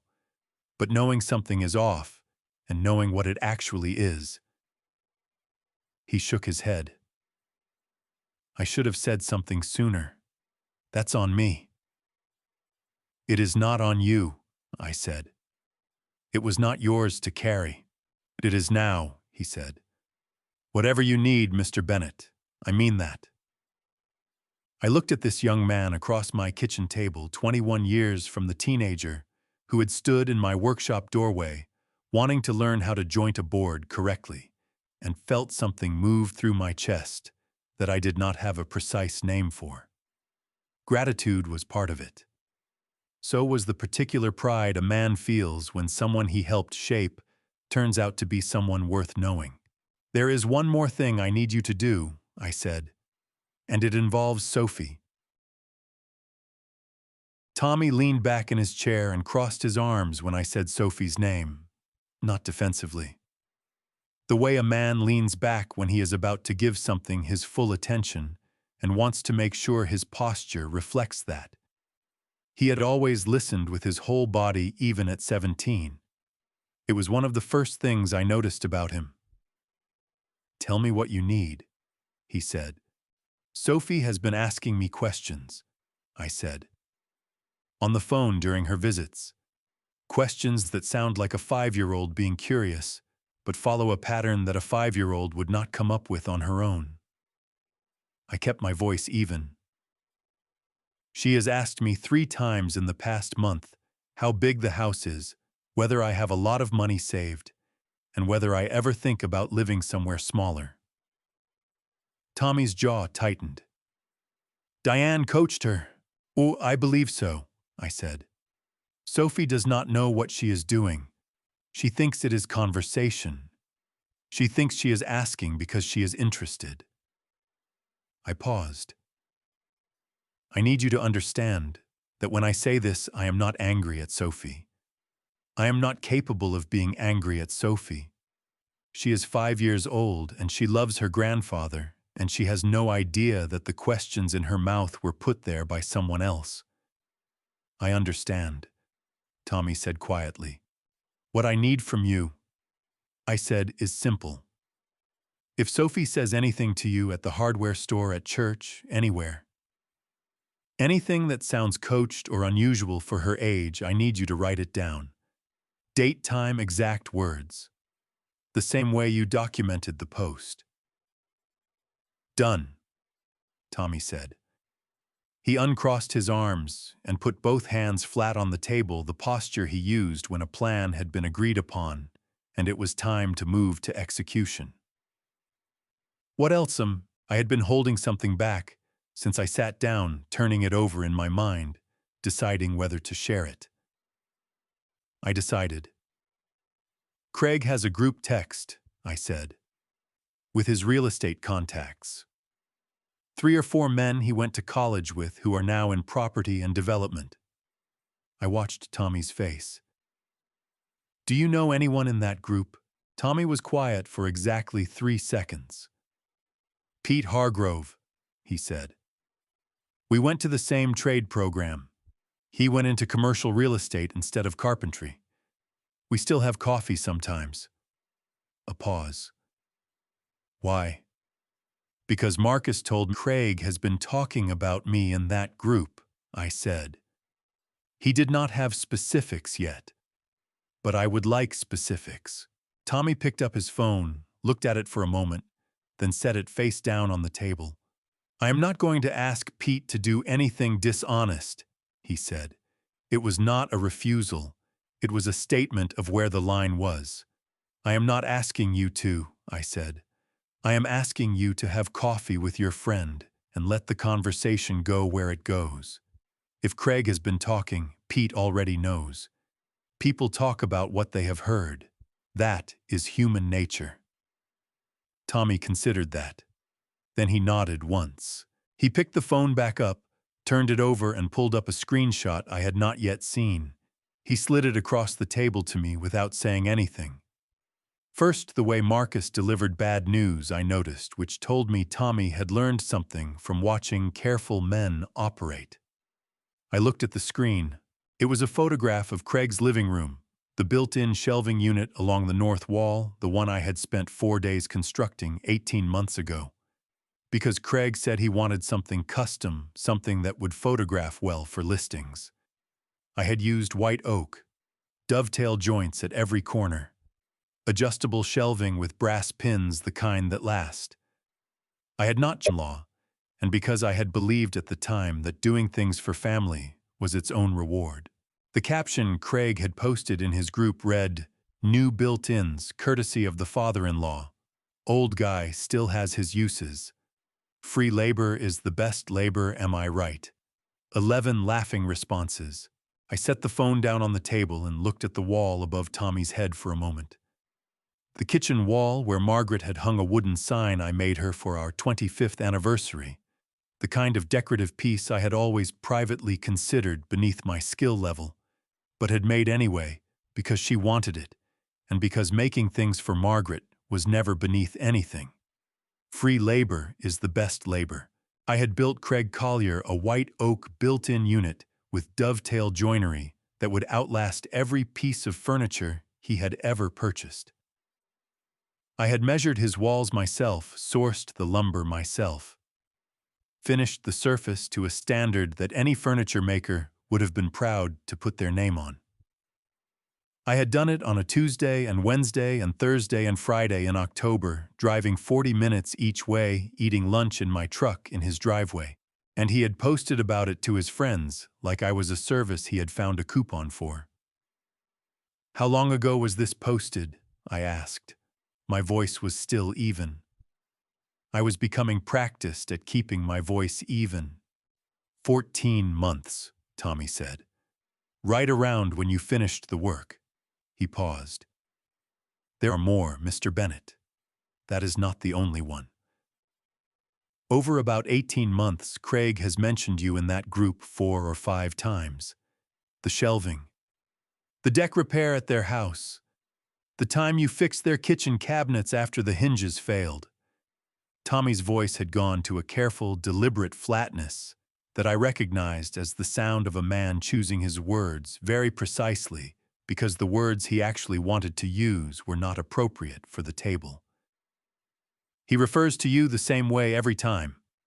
The father-in-law, the old guy, never your name." I thought about the Christmas party. Craig introducing me to his colleague with that particular pause before woodworking. The way he had angled his body slightly away from me for the rest of the evening, as if proximity had a cost. "Diane," I said. "Is she in these messages?" Tommy hesitated. "She is in the group," he said. "She does not respond to those specific posts." He met my eyes. "She does not tell him to stop either." That landed the way I had known it would land, in the place where facts that confirm what you already suspect hurt more than surprises, because surprises leave room for doubt, and confirmation does not. "Send everything to Marcus tonight," I said. "All of it. The screenshots, the timestamps, the built-in photograph. Everything Pete tells you, write it down the same day and send it." "Understood," Tommy said. He began gathering the papers back into the envelope with the same care he used to gather offcuts in the workshop. Nothing wasted, everything in its place. Then he stopped. Looked up at me. "Mr. Bennett," he said. "I know it is not my place, but I need to say this." He put both hands flat on the table again. "What they did to Margaret's money and what they are doing now, it is the same thing. It has always been the same thing. They looked at your family and they saw an account they had not finished draining. The kitchen was quiet around us. Outside, the oak tree in the front yard moved in the wind, its branches making the particular sound they made in October, when the leaves had thinned enough to let the air through cleanly." "I know," I said. Tommy nodded and stood up. Then Sophie's voice came through my phone from a voicemail she had left that afternoon, which I had not yet listened to, playing automatically because I had bumped the screen. Her voice filled the kitchen like light. "Opa, it's me. I drawed you a picture of our house. Mama said I could mail it. Do you want me to mail it? I put a dog in the yard even though we don't have a dog because I thought you might want one. Okay, bye. I love you." Tommy stood very still. I picked up the phone and looked at the voicemail timestamp. "She left that at 3:15, I said, "while Diane was planning all of this." Sophie arrived on Thursday with the drawing she had promised in the voicemail. She had mailed it first. I found it in the mailbox on Tuesday, a folded piece of construction paper in a manila envelope she had clearly addressed herself, the letters large and uneven and absolutely certain of their direction. Inside was a crayon house with enormous windows and a yard full of green, and in the yard stood a brown dog nearly as large as the house itself, tail extended horizontally behind it like a flag. In the bottom right corner in red crayon, she had written Grandpa with a backwards N. I had put it on the refrigerator with a magnet shaped like a pineapple that Margaret had bought at a roadside stand in Florida in 2003. When Sophie came through the door on Thursday, she saw it immediately, pointed at it with both arms extended, and announced, "That is my art." "It is excellent art," I said. "The dog is named Gerald," she informed me. "Gerald is a good name for a dog." She considered this with the seriousness it deserved, then moved on to unpacking her backpack, which contained Biscuit the bear, a Ziploc bag of goldfish crackers, and a library book about horses that she wanted me to read to her after lunch. She set Biscuit on the left arm of the sofa, always the same spot, always facing the room, pressed the record button twice. The way she always did, said, "Biscuit, we are at Grandpa's house, now pay attention," and came to find me in the kitchen. We made soup. I had a pot of vegetable beef already started, the kind that takes most of the morning and fills the house with a smell that Margaret used to say was the olfactory equivalent of a wool blanket. Sophie stood on her step stool and stirred with the long wooden spoon, moving it in the deliberate circles of someone who understood that stirring was a responsibility. It was during the soup that she asked the first question. "Grandpa," she said, eyes on the pot, "is our house worth a lot of money?" I kept my hand on the pot handle and did not change my expression. "Houses have different values depending on a lot of things," I said easily. "Why do you ask, sweetheart?" She shrugged with one shoulder the way children shrug when they are repeating something they heard, rather than asking something they genuinely want to know. "I was just wondering." I let it go. We finished the soup, ate at the kitchen table, and Sophie fed imaginary spoonfuls to Biscuit between her own bites, narrating each one. "This one is the potato. Biscuit likes potato. This one is the carrot. Biscuit does not like carrot, but he is being polite." After lunch, we went to the workshop. I was finishing the rocking chair, the maple birthday gift spindle back, nearly done now, and I let Sophie sand a section of the arm with the fine grit paper while I worked on the seat. She sanded with enormous concentration, her tongue pressed between her teeth, the careful focus of a child who has been told this matters and believes it. 20 minutes into the workshop, she asked the second question. "Grandpa," she said, without looking up from the sanding, "do you have a lot of money saved up, like in the bank?" I set my plane down on the bench. I looked at the top of her head, the dark hair Diane's color, the small, serious part Margaret used to have at that age in the photographs. I looked at her hands, moving the sandpaper back and forth, working with the grain the way I had taught her. "I have enough," I said. "Why do you ask, pumpkin?" Another one-shoulder shrug. "Just wondering." We worked for another 30 minutes. Sophie finished her section of the arm and asked if she could try the spokeshave, which I told her was a next-year tool which she accepted with someone who has learned that some things require waiting. We came back inside for apple slices and peanut butter at the kitchen table. Sophie sat across from me with Biscuit propped beside her plate, and we talked about Gerald the imaginary dog and whether horses could be friends with dogs and what the library book said about Appaloosas, which Sophie pronounced Appaloo-see-us with complete confidence. Then she looked up from her apple slice and asked the third question. "Grandpa," she said, "do you ever think about moving somewhere smaller, like an apartment or something?" My chest did something I did not show on my face. A tightening that started behind the sternum and moved outward, the specific pain of hearing a child's mouth shaped around words that did not belong there, that had been placed there by an adult who understood exactly what they were asking, even if the child did not. I put my apple slice down. I reached across the table and covered Sophie's small hand with mine. "Sophie," I said carefully, Can I ask you something? She looked up at me with Margaret's eyes dark and steady and completely unguarded, the eyes of a person who has not yet learned to hide what they are thinking. Sure, she said. Did someone ask you to ask me those questions? She blinked. Her mouth pressed together in the way it did when she was thinking hard about something. Then she said, Mama said it was good to talk to people about important things. What kinds of important things? I asked. Like houses, she said, and money, and where people live. She looked at her apple slice. Mama said you might want to talk about it, but you might feel shy.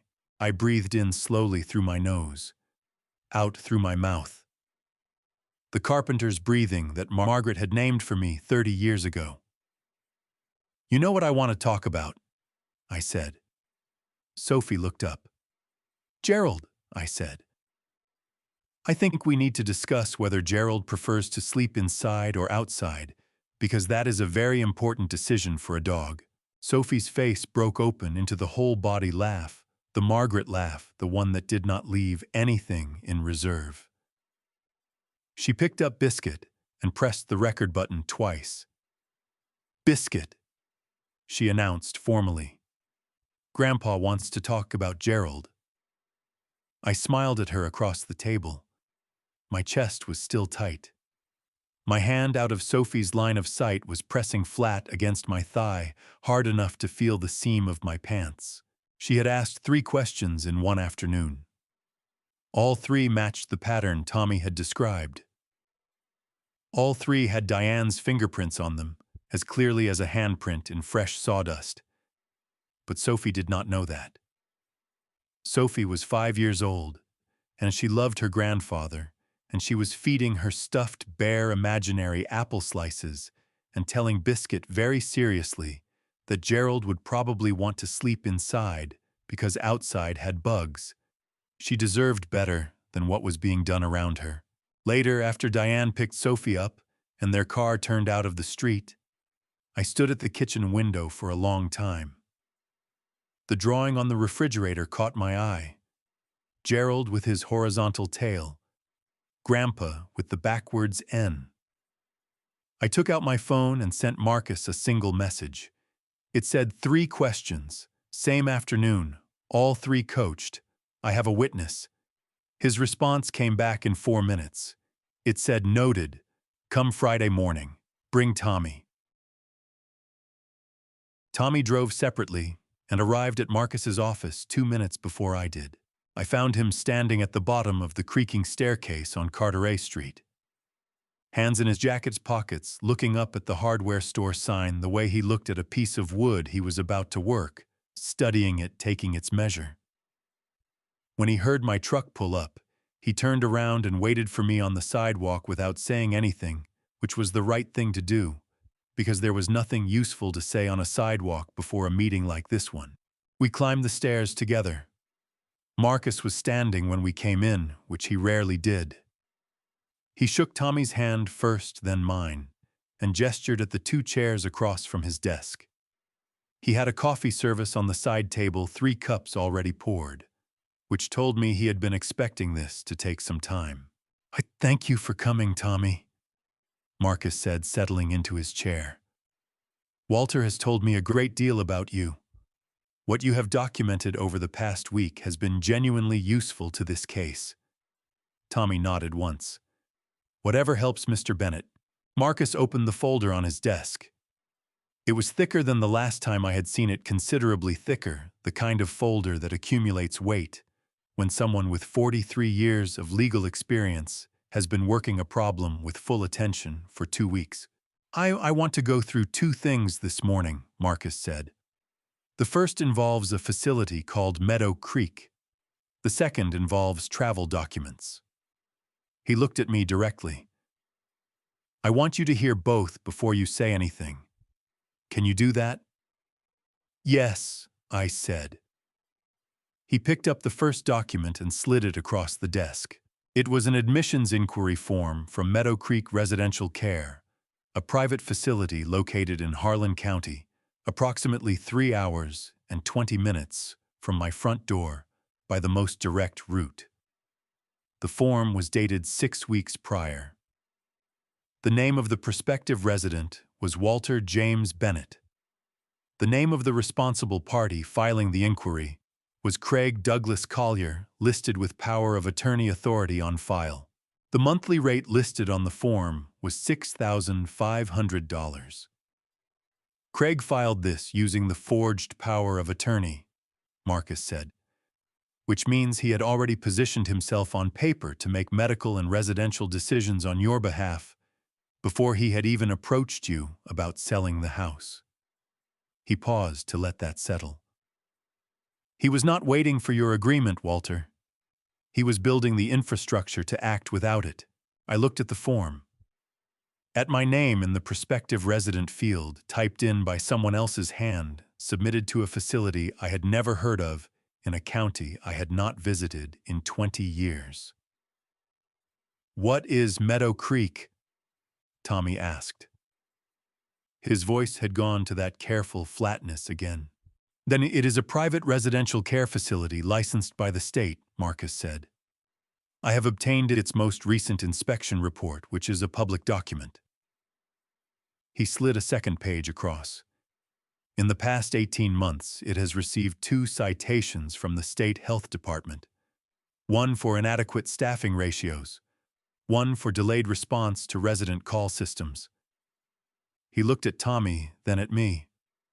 It is not a place anyone would choose for someone they loved.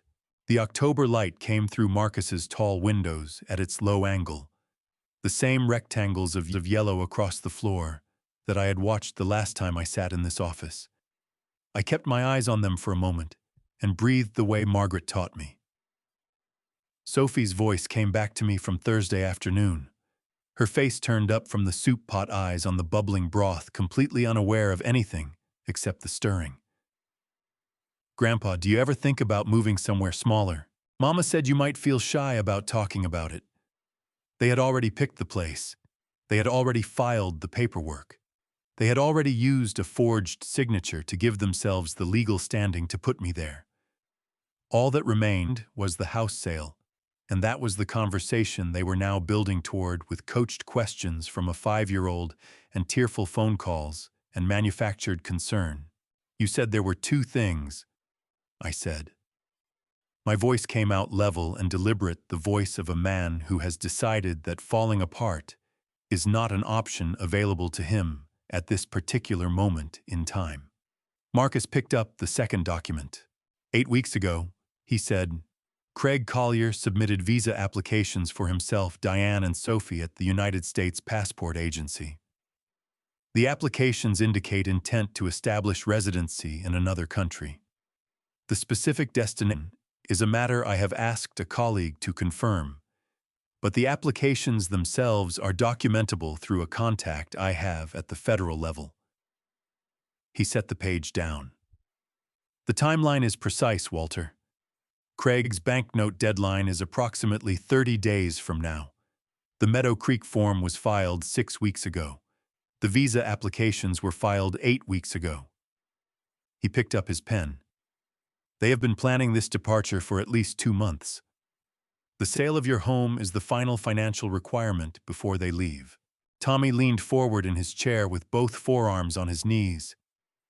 "They were going to put him in that place," he said, "not quite to Marcus, not quite to me, and then leave the country." He said it the way you say something you need to hear, spoken aloud, in order to fully believe it. "That is what the evidence indicates," Marcus said. "And Sophie," Tommy said. "Sophie would go with them," Marcus said quietly. The room was very still. Outside on Carteret Street, a delivery truck rumbled past brakes, sighing as it slowed for the intersection. Normal sounds from a normal Friday morning in a town where most people were going about their lives without any awareness that in a third-floor office above a hardware store, a man was learning the precise dimensions of what his daughter had planned for him. I thought about Sophie on Thursday, her small hand under mine when I reached across the kitchen table. Her face when I asked if someone had told her to ask those questions, the blink, the pressed lips, the honest uncertainty of a child who does not yet know how to lie well, because she has not yet decided it is worth learning. She deserved better. She deserved so much better than to grow up in a country far from here with the knowledge eventual and inevitable of what her parents had done to her grandfather. "Walter," Marcus said. I looked up from this document. "I need to ask you one more question," he said. "And I need the honest answer, not the brave one." "Ask," I said. "Are you prepared for the possibility that when this is over, your relationship with Diane may not recover?" I sat with that question for a long moment. Long enough that Tommy looked at his hands, and Marcus looked at his pen, and the delivery truck outside completed its turn and moved on down the street. "I have been a father for 38 years, I said finally. "And I have been a grandfather for 5. Those are not the same length of time, but they carry the same weight." I looked at Marcus. I am prepared for whatever comes. What I am not prepared for is Sophie spending her childhood 3 hours away from anyone who actually chose her first. Marcus nodded slowly. He wrote something on the legal pad. Then he clicked his pen closed. "Then here is what we do next," he said. Marcus opened a second folder. This one was thinner than the first 3 pages, paper clipped together with the precision of a man who understood that sometimes the most damaging evidence takes the least amount of paper to contain. He slid it across the desk, and I picked it up. The top page was a printout from a federal database contact Marcus had called in a favor with, not the applications themselves, which were protected documents, but a confirmation record showing that Craig Douglas Collier, Diane Marie Bennett Collier, and Sophie Ann Collier had active passport applications on file with expedited processing requests submitted 8 weeks prior. The destination country field on the confirmation read, Portugal. I read that word twice. Portugal. I had never been to Portugal. I had never had reason to think about Portugal. It was a place on the other side of the world where the time zone was 5 hours different and the language was not English, and my granddaughter would grow up without ever learning that Gerald the imaginary dog had been drawn in red crayon on a piece of construction paper and mailed to her grandfather by a child who loved him. The expedited processing request, Marcus said, means they needed the documents quickly. Standard passport processing takes 6 to 8 weeks. Expedited takes 2 to 3. Based on the submission date, they would have the documents in hand within the next 10 to 14 days. He looked at me over his glasses, which aligns precisely with Craig's bank deadline. "Sell the house," Tommy said quietly from the chair beside me. "Pay the debt, buy the tickets, gone. That is the sequence as I understand it," Marcus said. I set the 3 pages down on the desk and looked at the window. The same Carteret Street below, the same hardware store, the same ordinary Friday morning moving past at its unhurried pace. A woman pushing a stroller. A man carrying a paper bag from the diner 2 doors down. People living their lives inside the same world I was sitting in, unaware that the word Portugal had just rearranged everything I thought I understood about the shape of what was happening to me. "Marcus," I said, "I need to ask you something that is not a legal question." "Ask it anyway," he said. "If I confront them now today this week, what happens to Sophie?" Marcus was quiet for a moment. Not the organizing pause, the honest one. "If you move prematurely," I said carefully, "Craig will liquidate whatever he can, pay down enough of the debt to buy time, and the visa applications continue. You would have the recording and the financial documentation, but without the full pattern of conduct established and without giving them the opportunity to complete the attempted fraud in front of witnesses, the civil case is harder and slower." He folded his hands on the desk. If you wait, if you let them bring the paperwork to you, let them make the explicit ask in a controlled setting where we are prepared, the case becomes significantly cleaner. And Sophie stays in the country while proceedings are active.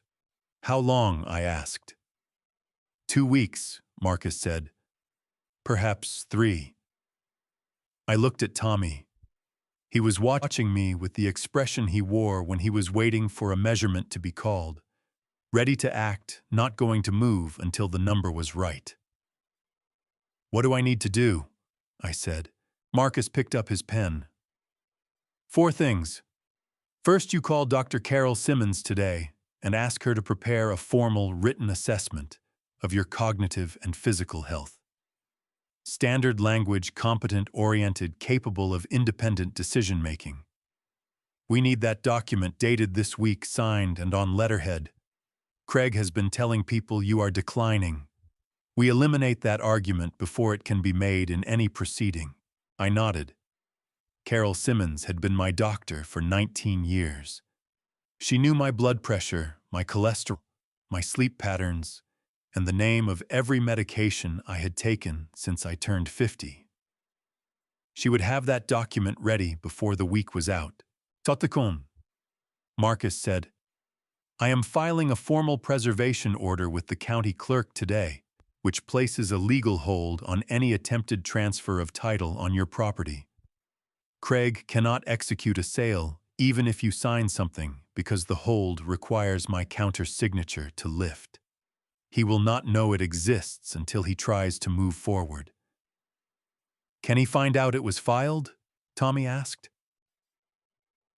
It is a public record, Marcus said, but it will not appear in a standard title search for 10 to 14 days after filing.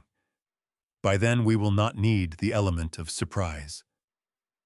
He looked at Tommy. Which brings me to the third thing. I need your written statement.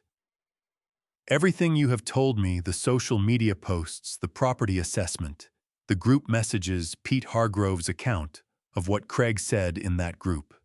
Dated, signed, notarized. Can you have that to me by Monday? Sunday, Tommy said. Marcus almost smiled. Good. He turned back to me.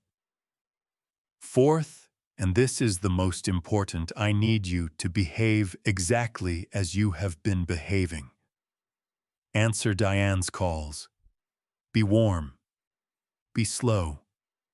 Be the father she thinks she is managing. He leaned forward slightly. Let her call you. Let Craig suggest the meeting. Let them choose the day and the time and believe they are in control of every detail. Because the moment they sit down across from you and put that paperwork on the table, they will have completed the attempt. And that is when everything we have built becomes relevant. The room was quiet for a moment. I could hear the hardware store below us, the bell above the door, a customer asking about something, the particular sound of metal merchandise moving on a rack. Walter, Tommy said. He had been quiet since Marcus finished. Can I say something? Always, I said. Speedy, I have known you since I was 17 years old, he said. And I have never once seen you start something you did not finish. He looked at the folder on the desk, then back at me. Finish this one. I picked up the 3 pages from the desk, squared their edges against my palm, and set them back in front of Marcus. Schedule the meeting with Carol Simmons, I said. File the preservation order. I will have my phone charged and my recording application open every time Diane calls. I stood up. And when they bring the paperwork, I will be ready. Marcus nodded. He wrote something on the legal pad, clicked his pen closed, and stood to shake my hand. His grip was the same as it had always been. Firm and unhurried, and meaning exactly what it said. Walking back down the creaking stairs beside Tommy, I felt something shifting in my chest, not the tightening that had lived there for the past 2 weeks, but something that moved differently, harder and more deliberate. The way wood feels when it has fully dried and is ready to bear weight. I had been a carpenter for 41 years. I knew what it felt like when a structure was ready. On the sidewalk outside, Tommy stopped and looked at me. "Coffee," he said. "Not today," I said. "I have a phone call to make." I took out my phone and found Carol Simmons in my contacts. My thumb hovered over her name for just a moment, one beat no more, and then I pressed call and listened to it ring in the October morning air while the ordinary world moved past us on Carteret Street, and I stood in it ready. Carol Simmons called me back within the hour. I had expected to leave a message with her receptionist and wait until Monday. Instead, she picked up herself, which was the kind of thing Carol did. She had a habit of answering her own phone on Friday afternoons when the office was quieting down, said it kept her honest about who she was actually working for. I explained what I needed, without going into every detail. A formal written assessment of my health and cognitive status, dated this week on clinic letterhead. There was a pause on her end. Not long. "Walter," she said, "is everything all right?" "It will be," I said. Another pause. Then, "Come in Monday morning. First appointment. I will have it ready before you leave the building." I thanked her and hung up. Stood on the sidewalk outside Marcus's building for another moment, watching a red maple at the corner drop 3 leaves in a single gust of wind, and then I got in my truck and drove to the one place I had been putting off.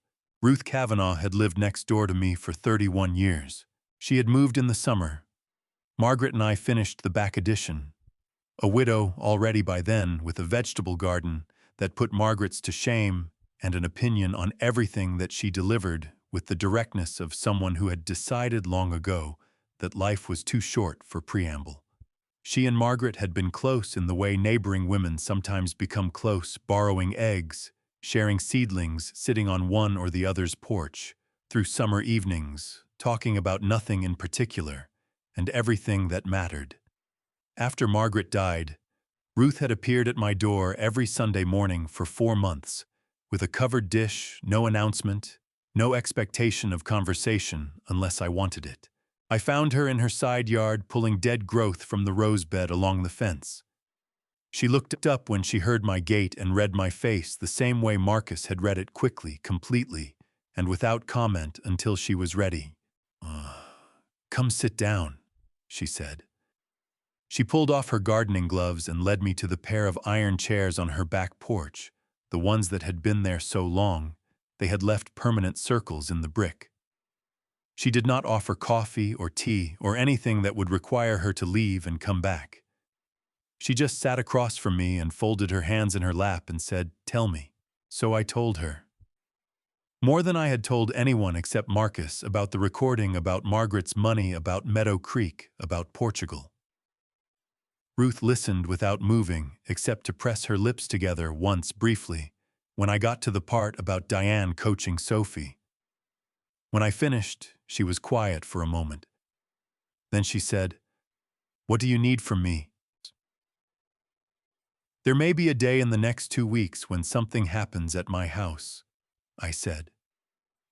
"When it happens, I need you close. Not inside, just close. Close enough that if I send you a message, you can be at my door in 3 minutes." Ruth looked at me steadily. "I will not leave this property for the next 2 weeks," she said. "Not for more than an hour at a time, and my phone will be in my pocket every minute." She paused. "And Walter, when the time comes and you do send that message, I am bringing my husband. Tell Harold I appreciate it," I said. "Harold has been wanting an excuse to be useful for 6 months," she said. "This will do him good." I drove to Pastor Glenn's on Saturday morning. Glenn Whitfield had led our congregation for 22 years. He was 64 years old, broad-shouldered, with the unhurried voice of a man who had learned that most things people said in the first 5 minutes were not the thing they had actually come to say. He had presided over Margaret's funeral service. He had called me every month for a year afterward, brief calls, nothing required, just his voice on the line, asking if I was eating and whether I needed anything. Craig had called him 8 weeks ago. Glenn told me this himself without prompting when I had been in his office for approximately 4 minutes. "I owe you an apology," he said. "Craig called me in September. Said you had been having some difficulties. Memory judgment, that kind of thing. Said the family was worried." He looked at his hands. "I did not verify any of it. I took his word because he sounded concerned, and I have been treating you differently ever since, without realizing I was doing it." He looked up. "I am sorry, Walter. That was a failure of my responsibility to you. I did not come for an apology," I said. "I came because I need you to know the truth before something happens, so that when it does, you are not operating on what Craig told you." I told him the necessary pieces. Not everything. Glenn did not need the financial details, but enough that he understood the shape of what had been done and what was coming. When I finished, he sat back in his chair and looked at the cross on the wall behind his desk for a long moment. "What do you need from me?" he said. The same question Ruth had asked. The question people ask when they have already decided the answer is yes. "Be available," I said. "Be someone who knows what actually happened in case it matters later." "It will matter," he said simply. The 2 weeks that followed were the strangest of my life. I answered Diane's calls with the same unhurried warmth. I texted back in the same short sentences.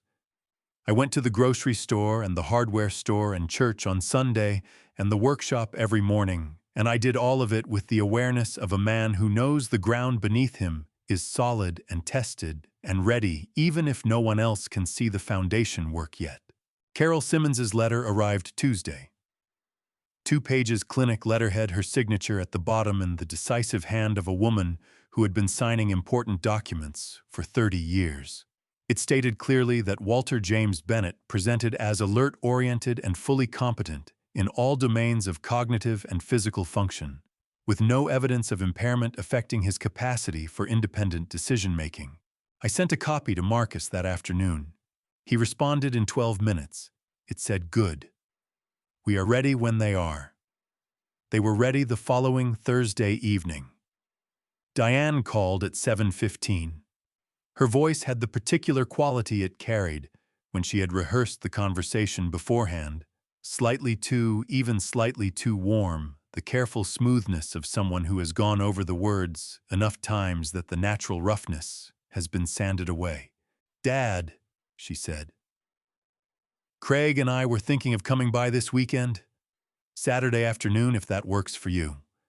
There are some things we have been wanting to talk through together, and we thought it would be nicer to do it in person." I was sitting in Margaret's armchair.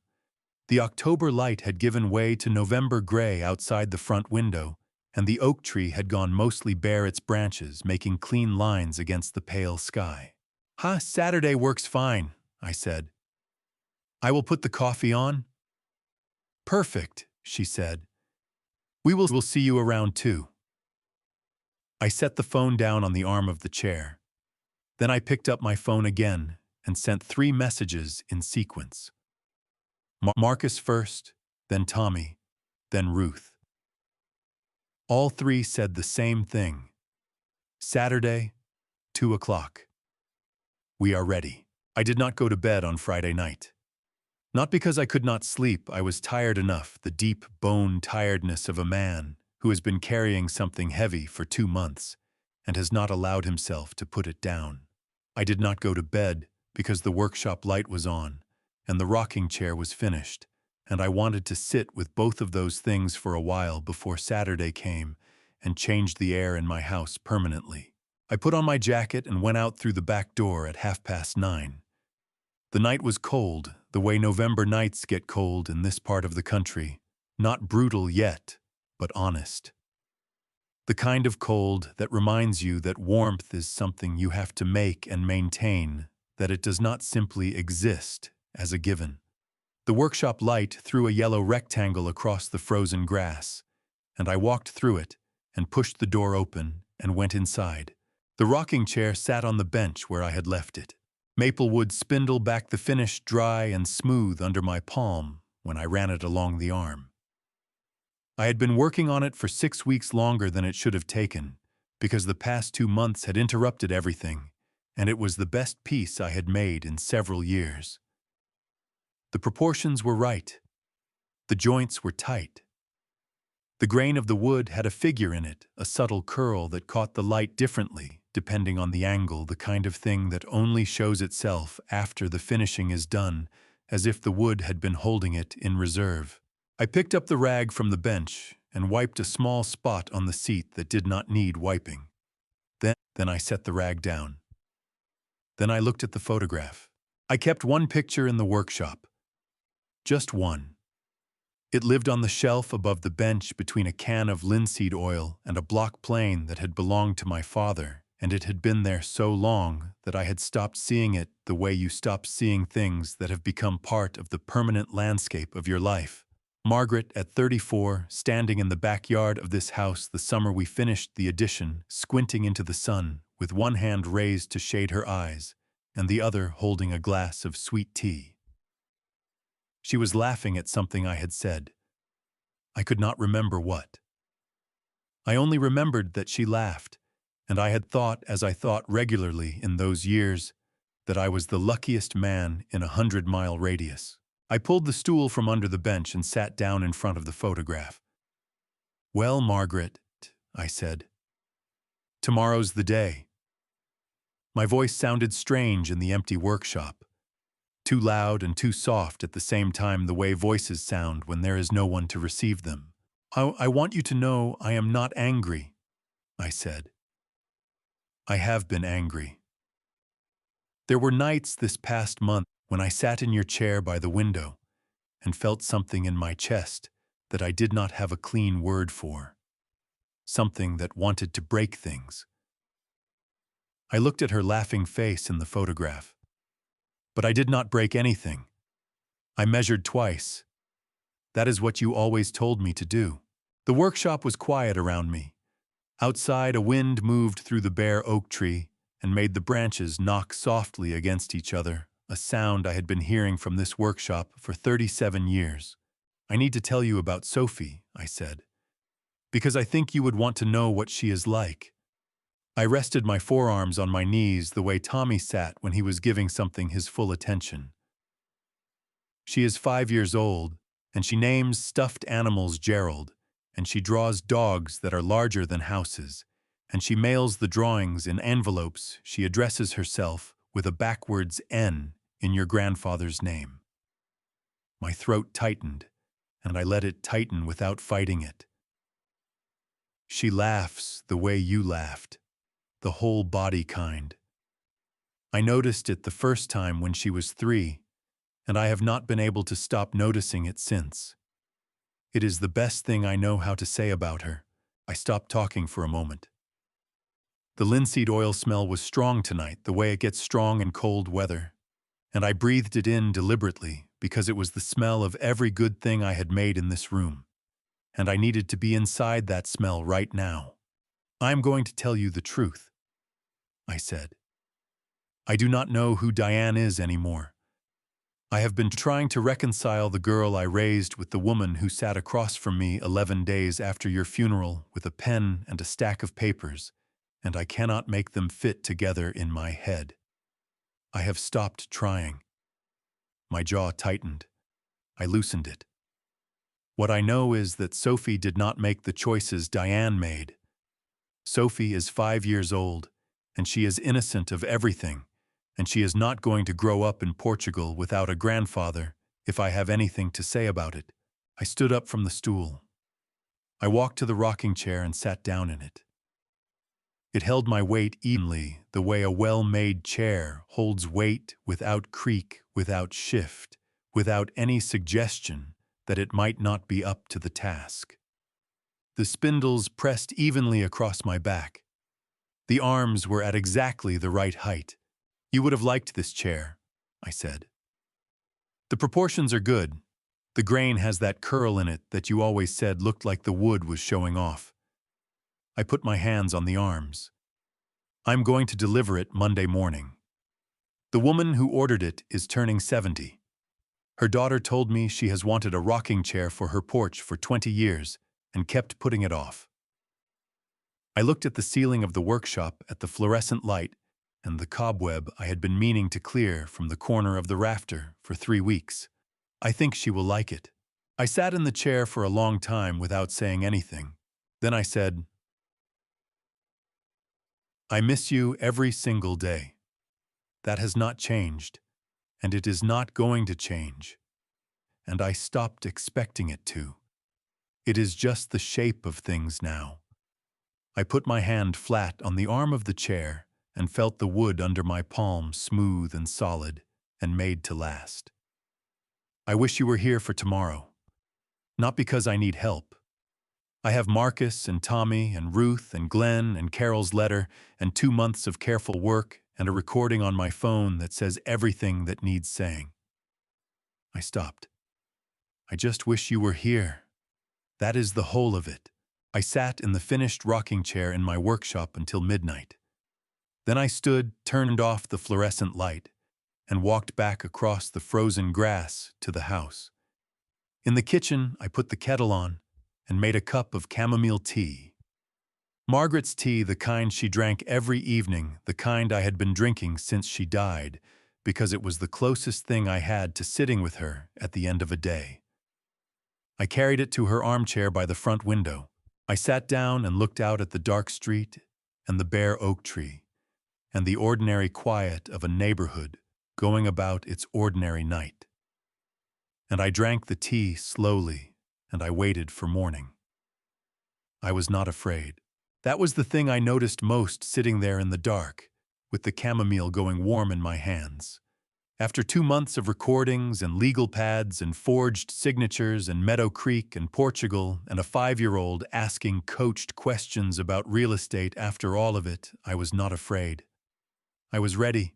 Before I reveal what happens next, leave the word justice or comment the number 7 below, so I know you're still here with me. Also, a quick reminder, the following chapter contains dramatized elements created for storytelling and reflection. If that's not what you're looking for today, feel free to pause or turn off the video right here, no hard feelings. They arrived at 2 o'clock exactly.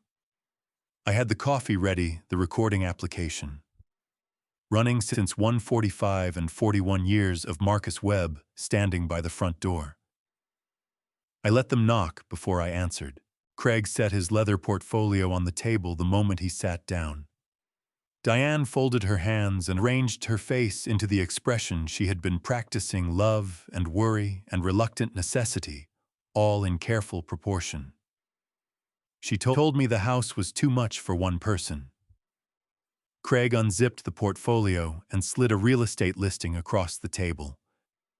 My property. $870,000. They had found a place for me, Diane said. Peaceful. People my age. I let her finish. Then I picked up my phone and pressed play. Sophie's voice came first, bright and clear, grilled cheese and workshop sounds. Then silence.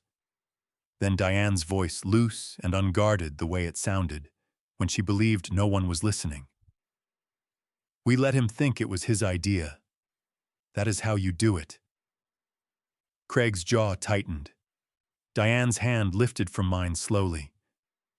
I walked to the front door and opened it. Marcus stepped inside with the folder.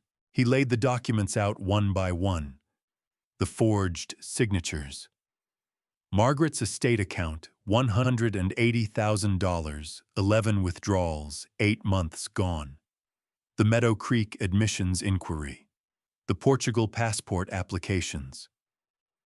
Craig stood up so fast his chair scraped the floor. "You set this up?" "Yes," I said. "I have." I looked at Diane.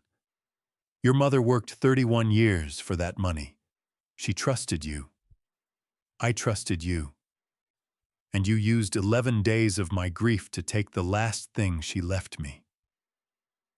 Diane's eyes filled. She did not speak. "You should go," I said quietly. "Marcus will be in touch Monday. I suggest you each retain your own counsel before then." They left without looking back. I stood at the front window and watched Craig's car back out of my driveway and turn down the street and disappear. Marcus stood beside me. Neither of us said anything for a moment, and then he put his hand briefly on my shoulder. One firm press, nothing more, and said he would see himself out. The house was quiet. I walked to the kitchen and stood at the sink and ran cold water over my wrists the way I had that first night 6 weeks ago when I stood in this same spot after hearing Biscuit's recording for the first time. The water was cold, and the pipes made their familiar sound, and the kitchen smelled like the coffee I had never finished drinking. The back door opened. Ruth came in first, and behind her, holding a drawing pressed flat against her chest with both hands, came Sophie. She had been at Ruth's all afternoon coloring at the kitchen table, unaware of everything. She saw me, and her face opened the way it always opened, completely, without reservation, the whole-body happiness of a child who has not yet learned to hold anything back. She crossed the kitchen at a run and hit me at the knees, and I caught her and lifted her and held her against my chest and felt her small arms go tight around my neck. "Opa," she said into my collar. "I drawed you another Gerald. Let me see," I said. She leaned back and held up the paper. Gerald again, enormous tail horizontal, standing in a yard beside a house with big windows. In the corner, in red crayon, she had written Grandpa. The N was still backwards. I looked at that backwards N for a long moment. Then I looked up through the kitchen window at the November sky, gray and wide and very still. And I thought about Margaret, about how she would have handled today, about how she would have said afterwards, sitting in her armchair with her chamomile tea, that some things have to break before they can be set right. That the breaking is not the end of the story. I held Sophie tighter. "It's perfect," I told her. "Gerald has never looked better." She laughed, the whole body laugh, her laugh, Margaret's laugh, and the sound of it filled my kitchen like light coming through good windows. That was enough. That was everything. If these grandpa stories have taught me anything, it is this: trust is not a gift you give once and forget. It is something you tend to every day, like wood that needs checking for cracks before the weather changes. I trusted too easily and too long. I told myself that love for a child meant giving without question. I was wrong. Love without wisdom is not protection. It is invitation. Do not be like me. Watch the patterns, not just the words. The people who want to take from you will always sound like they are giving first. I believe God placed that little bear in Sophie's hands for a reason. Some doors open, not because we push them, but because something greater decides it is time. These family story moments, the ones that break you open, are also the ones that show you who you are when everything else falls away. I found out I was still standing. I hope you never have to find out the hard way the way I did. Every Grandpa Stories channel exists because these family story experiences are real and people need to know they are not alone in them. If this family story reached you today, leave a comment. Share it with someone who needs it and subscribe so you never miss another story. Thank you for staying until the end. It means more than you know. The stories that follow contain fictional elements, crafted purely for reflection and understanding. If that is not what you are looking for today, no hard feelings. Choose what feeds your soul.